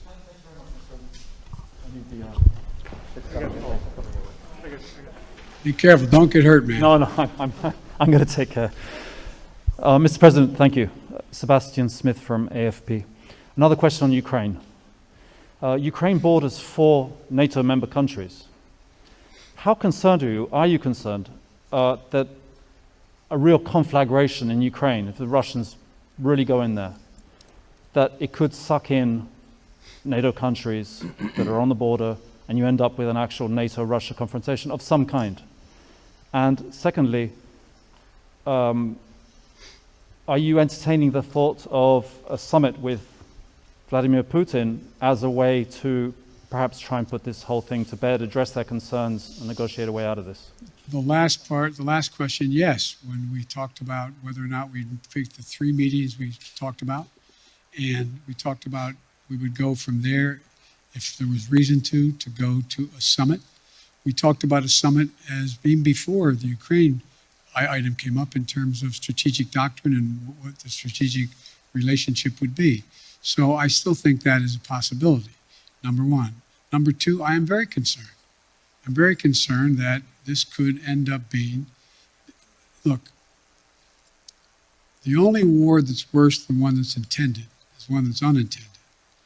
Isn't all war bad? What I'm concerned about is this could get out of hand, very easily get out of hand because of what you said, the borders of Ukraine and what Russia may or may not do.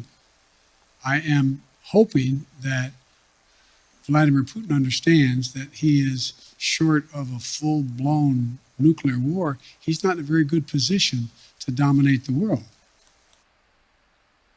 That's an interesting statement. First of all, he's concerned about things getting out of hand, which kind of tells you that they don't have a good plan for how to deal with this.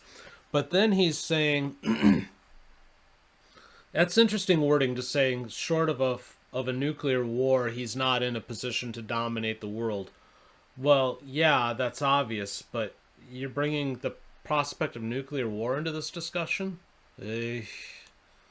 And so I don't think he thinks that, but it is a concern. And that's why we have to be very careful about how we move forward and make it clear to him that there are prices to pay that could, in fact, cost his country an awful lot. But of course, you have to be concerned when you have, nuclear power invaded. If he invades, it hasn't happened since World War II. This is the most consequential thing that's happened in the world in terms of war and peace since World War II. Yes. Nearly 2 years have passed since the beginning of the global coronavirus outbreak, and you again today acknowledge that Americans are frustrated and they're tired. Based on your conversations with your health advisors, what type of restrictions do you imagine being on Americans this time next year, and what does the new normal look like for social gatherings and travel to you?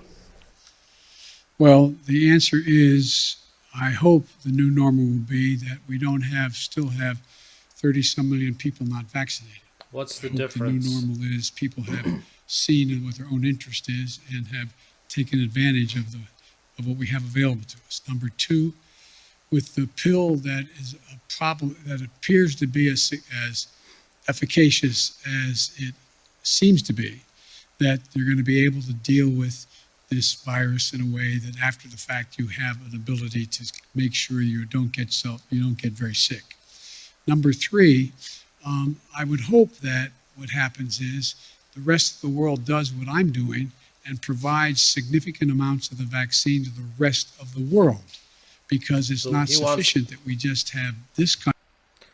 Try this 6-second method tonight. Country not have the virus. I hit the forward button instead of the pause. But anyways, so he wants the world to provide the rest of the world with the vaccine. And oh, by the way, as he's talking about all these things he wants us to do, Boris Johnson was announcing that over in the UK, they're lifting all of their restrictions, all of their mandates, all their everything. It's all gone. And they're going to leave it in the hands of their citizens to trust them and make good judgment. Or be able to control the virus, but that we can't build a wall high enough to keep a new variant out. So it requires one of the things that I want to do, and we're contemplating figuring out how to do, we are contemplating how to get done, and that is, how do we move in a direction where the world itself is vaccinated? It's not enough just to vaccinate 340 million, fully vaccinate 340 million people in the United States. That's not enough. It's not enough to do it here. We have to do it, and we have to do a lot more than we're doing now, and that's... It's not enough to vaccinate the world either, because Omicron works around the vaccine. The vaccine at this point is nothing more than a therapeutic. Let's be honest about it. YouTube, I'm sorry if you hate that, but it's true.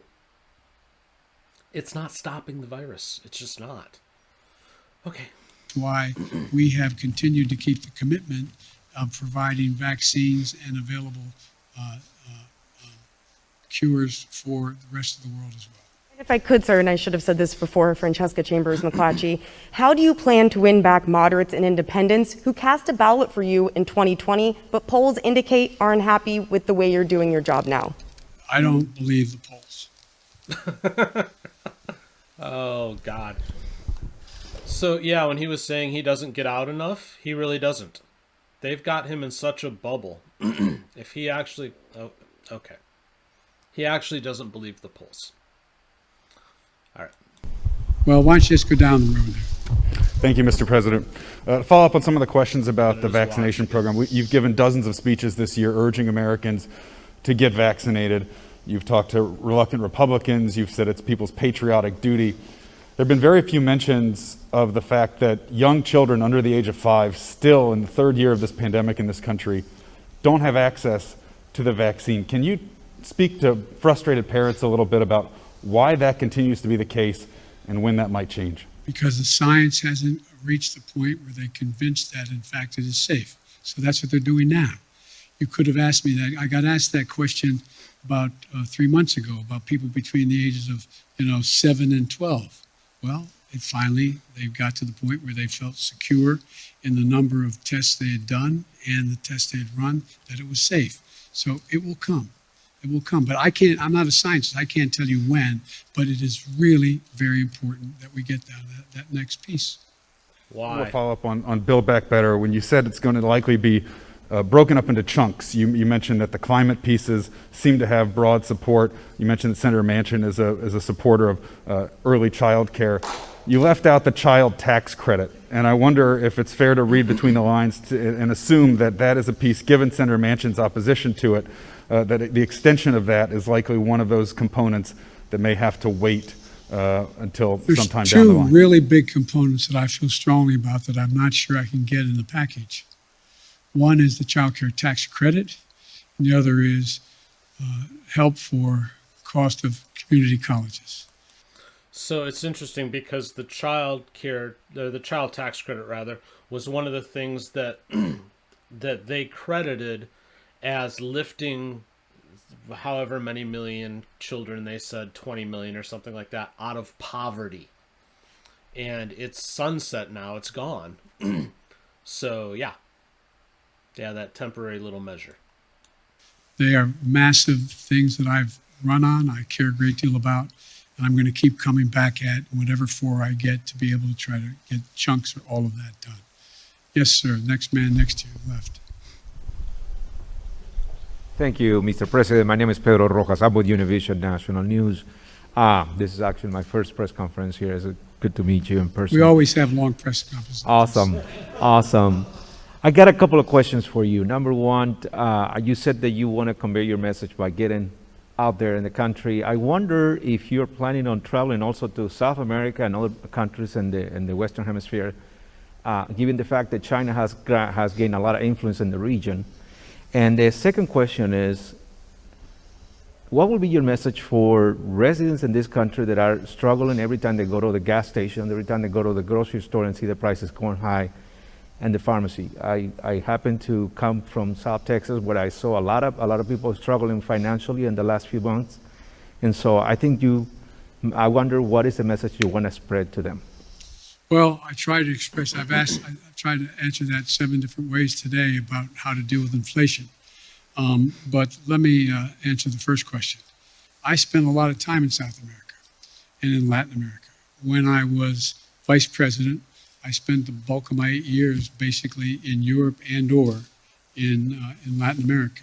I'm in contact with the leaders of the countries in South America. We're working closely with making sure that we do everything, for example, with to deal with helping the countries in question, particularly those in Central America, to be able to help them with their ability to deal with the people don't sit around in Guatemala and say, I got a great idea. Let's sell everything we have, give the money to a coyote, take us across a terribly dangerous trip up through Central America and up through Mexico and sneak us across the border, drop us in the desert. Won't that be fun? People leave because they have real problems. And one of the things I've done when I was a vice president, got support with, although I don't have much Republican support anymore, is provide billions of dollars to be able to say to those countries, why are people leaving?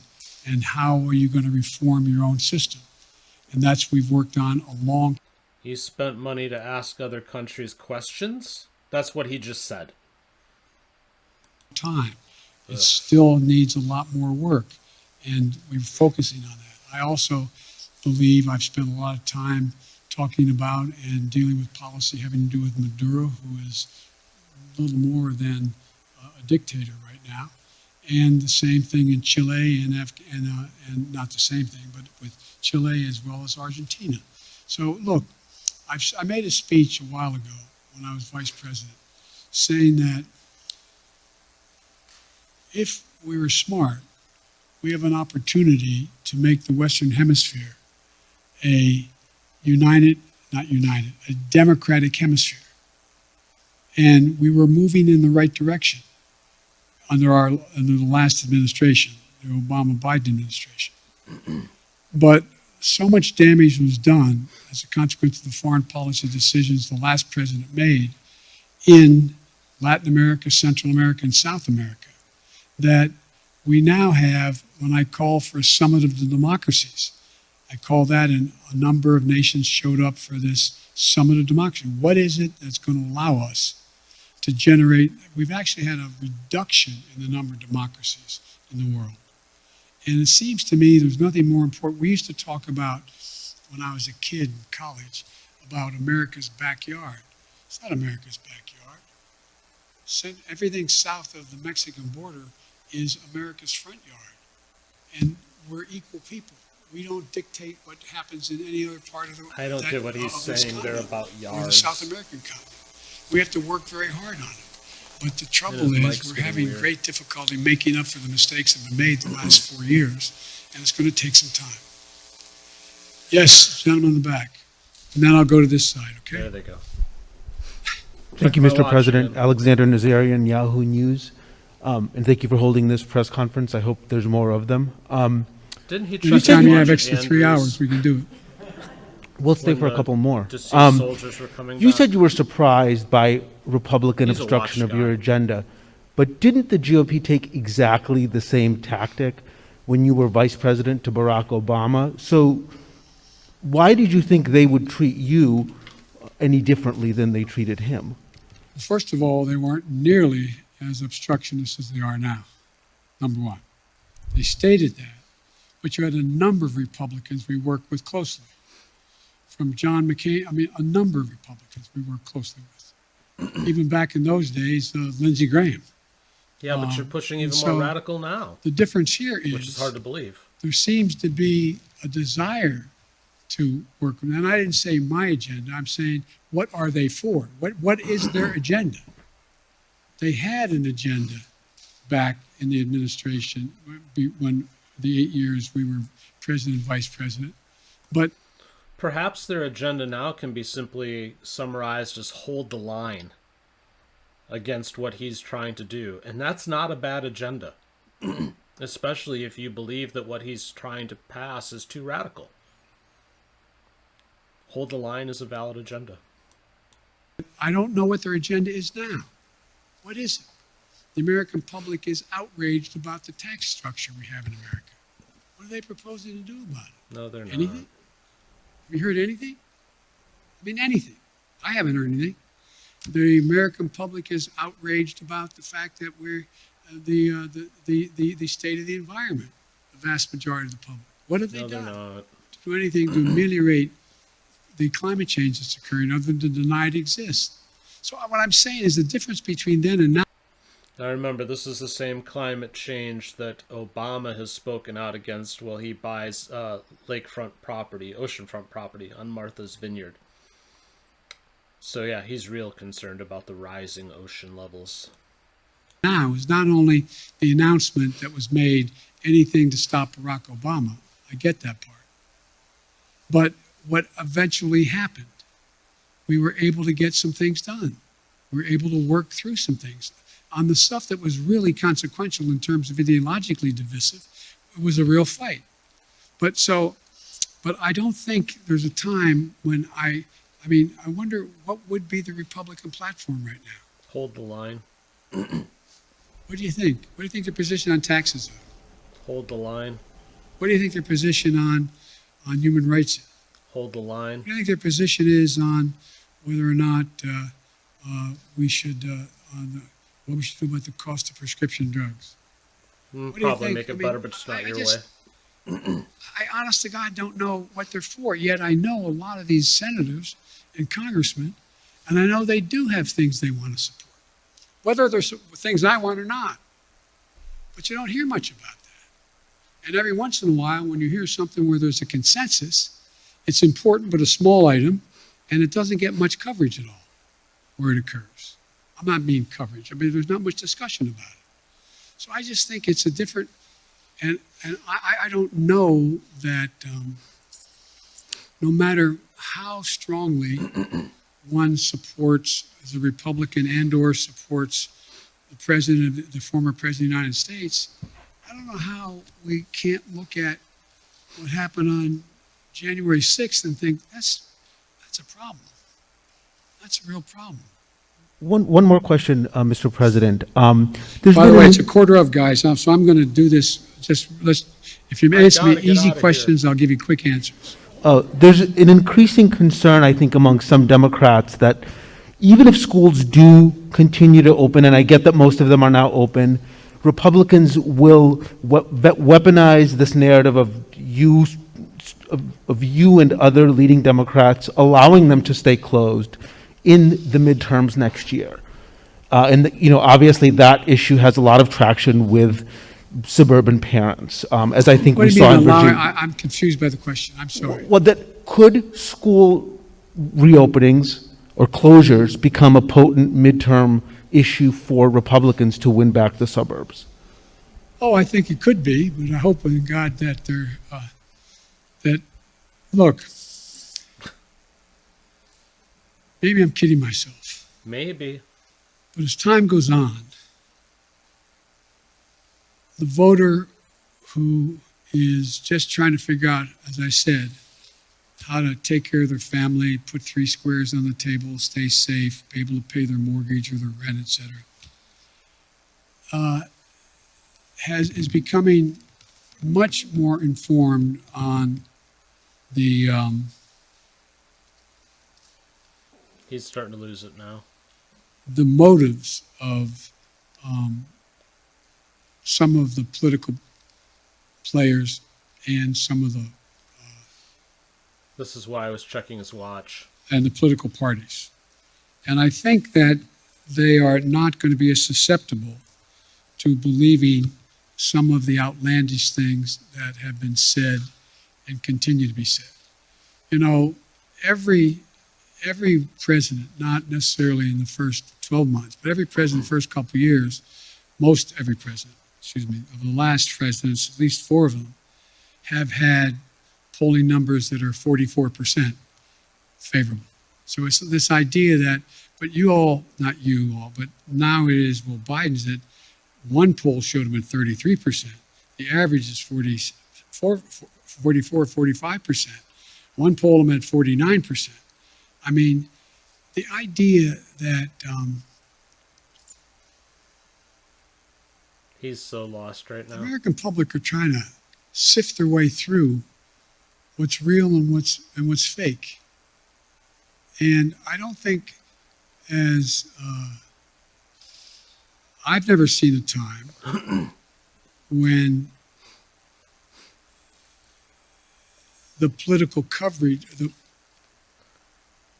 choice of what political coverage He's the just voter hit looks a to wall.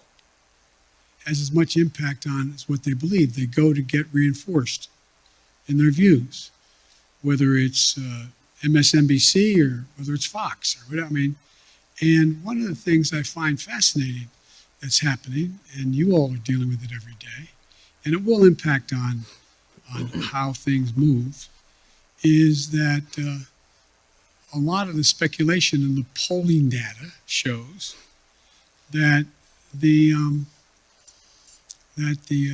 cables are heading south. The cables? They're losing viewership. Oh, he means the cable channels. Fox is okay for a while, but it's not gaining. And a lot of the rest are predicted to be not very much in the mix in the next 4 to 5 years. I don't know whether that's true or not.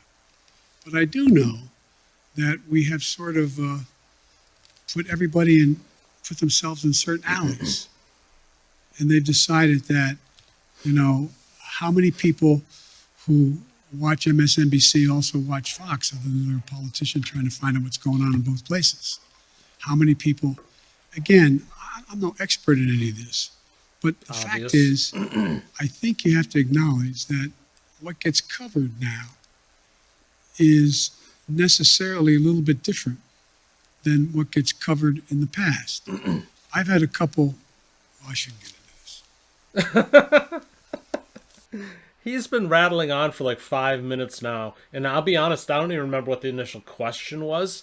He's just been rambling on, and then he says, I shouldn't get into this. Yeah, he should he should not do long press conferences like this.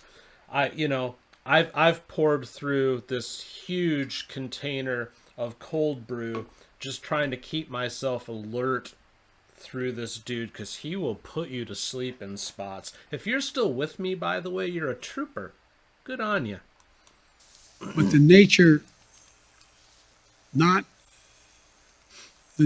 of the way things get covered, this is sad, as in my observation over the years I've been involved in public life, changed.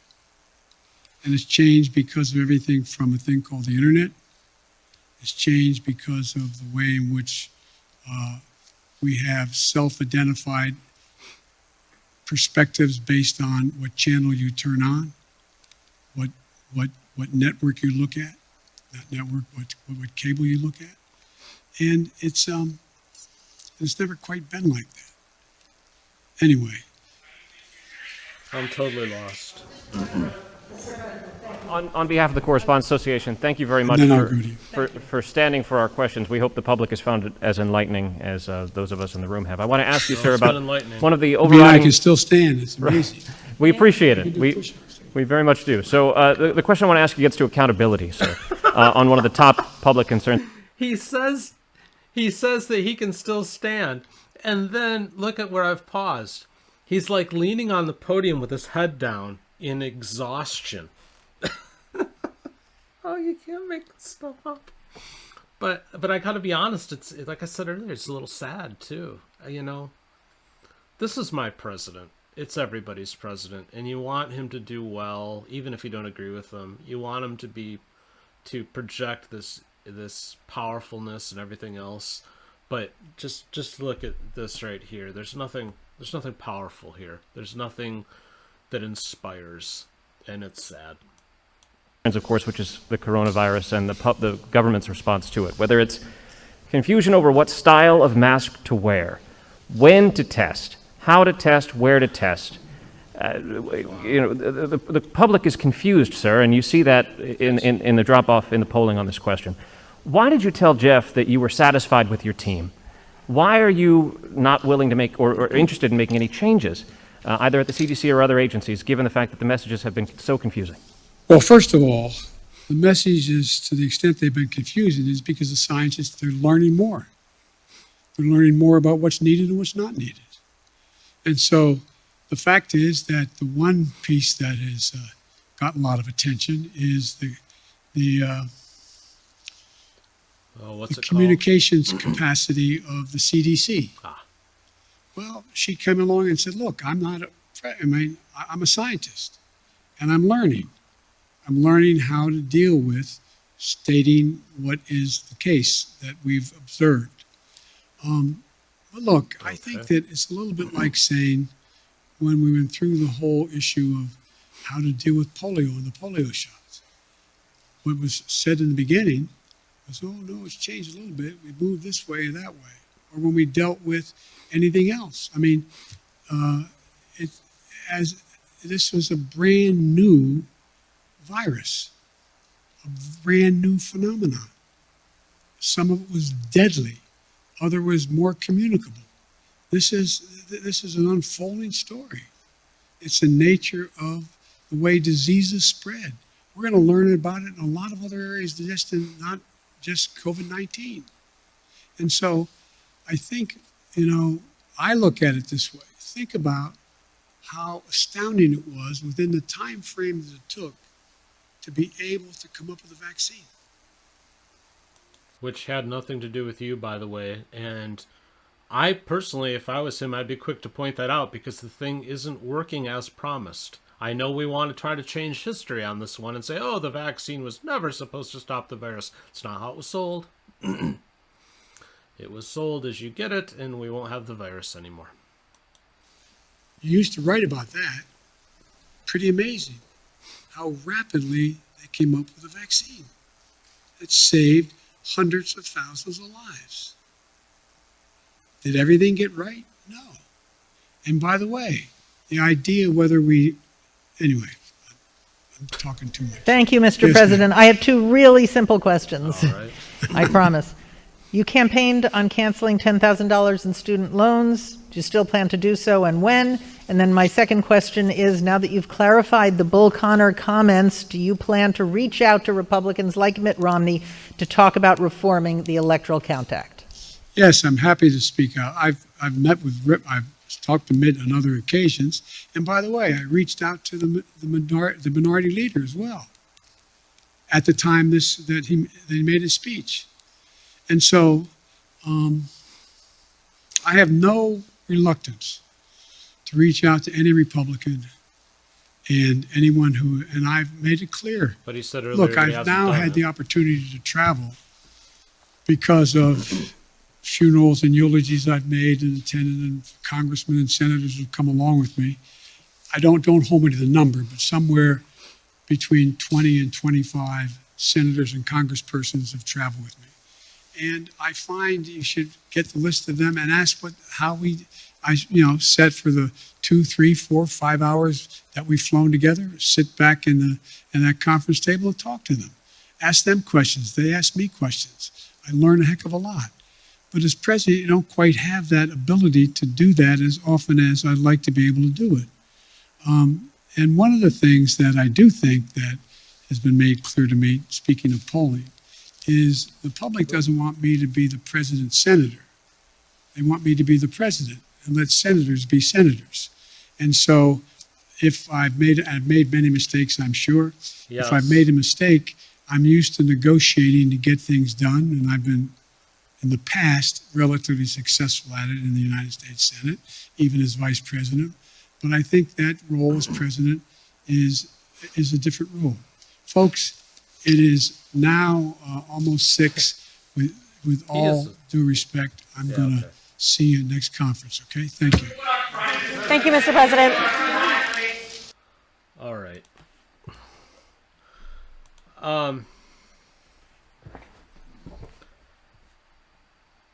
Again, I only saw bits and pieces before I did this recording. This is the first time I've watched the whole conference. We've been recording for a little over 2 hours now. Again, if you're still with me, good on you. But like I said at the beginning, you should probably watch this anyways. I would be curious in the comments what you think about this press conference.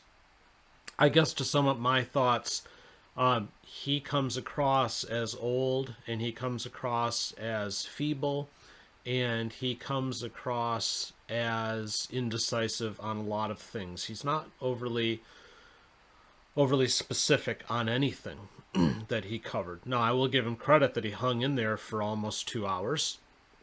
And, at least until the end, he was generally able to communicate, with a decent pace and stuff like that. But I don't know that he really said anything that answered any questions. It all just kind of ended up dancing around in my view. And the points on Russia and Ukraine were absolutely frightening. He's pretty much annexed that at this point from the way he's talking. He just flat said Russia's going to come in. We're not going to stop them. It just comes down to how much they come in as to how much we might sanction them. That's what that whole thing was about. I really don't know where he goes from here. Other than I think if things continue the way they are, there's going to be big losses for the Democrats in November. I really, really think that. And look, I've said it several times in this video. This is my president too. And while we may or may not align politically in our thought patterns, ultimately you want your president to succeed. When Obama was in there, I felt the same way. When Trump was in there, I felt the same way. Now that Biden's in there, I feel the same way. I would like the man to succeed. No doubt about that, no doubt whatsoever. But, he has to be able to do the job, and I'm just not sure he's up to it. And this press conference kind of demonstrated that for me. And by the way, do you remember when these press conferences used to happen in prime time? They can't do stuff in prime time with him. I'll be curious. I believe they scheduled it for March, the State of the Union. I'll be curious to see how that goes for him. Anyways, I'm going to go ahead and leave it there. Again, leave your thoughts in the comments on what you thought of this press conference, how you think he did, how do you think things will go moving forward. I appreciate you sticking in there with me. This is by far the longest video I've ever done, but you know, it was entertaining to kind of go through it with you, and I hope you enjoyed my thoughts along the way as well. Until the next time I see you, thank you for watching.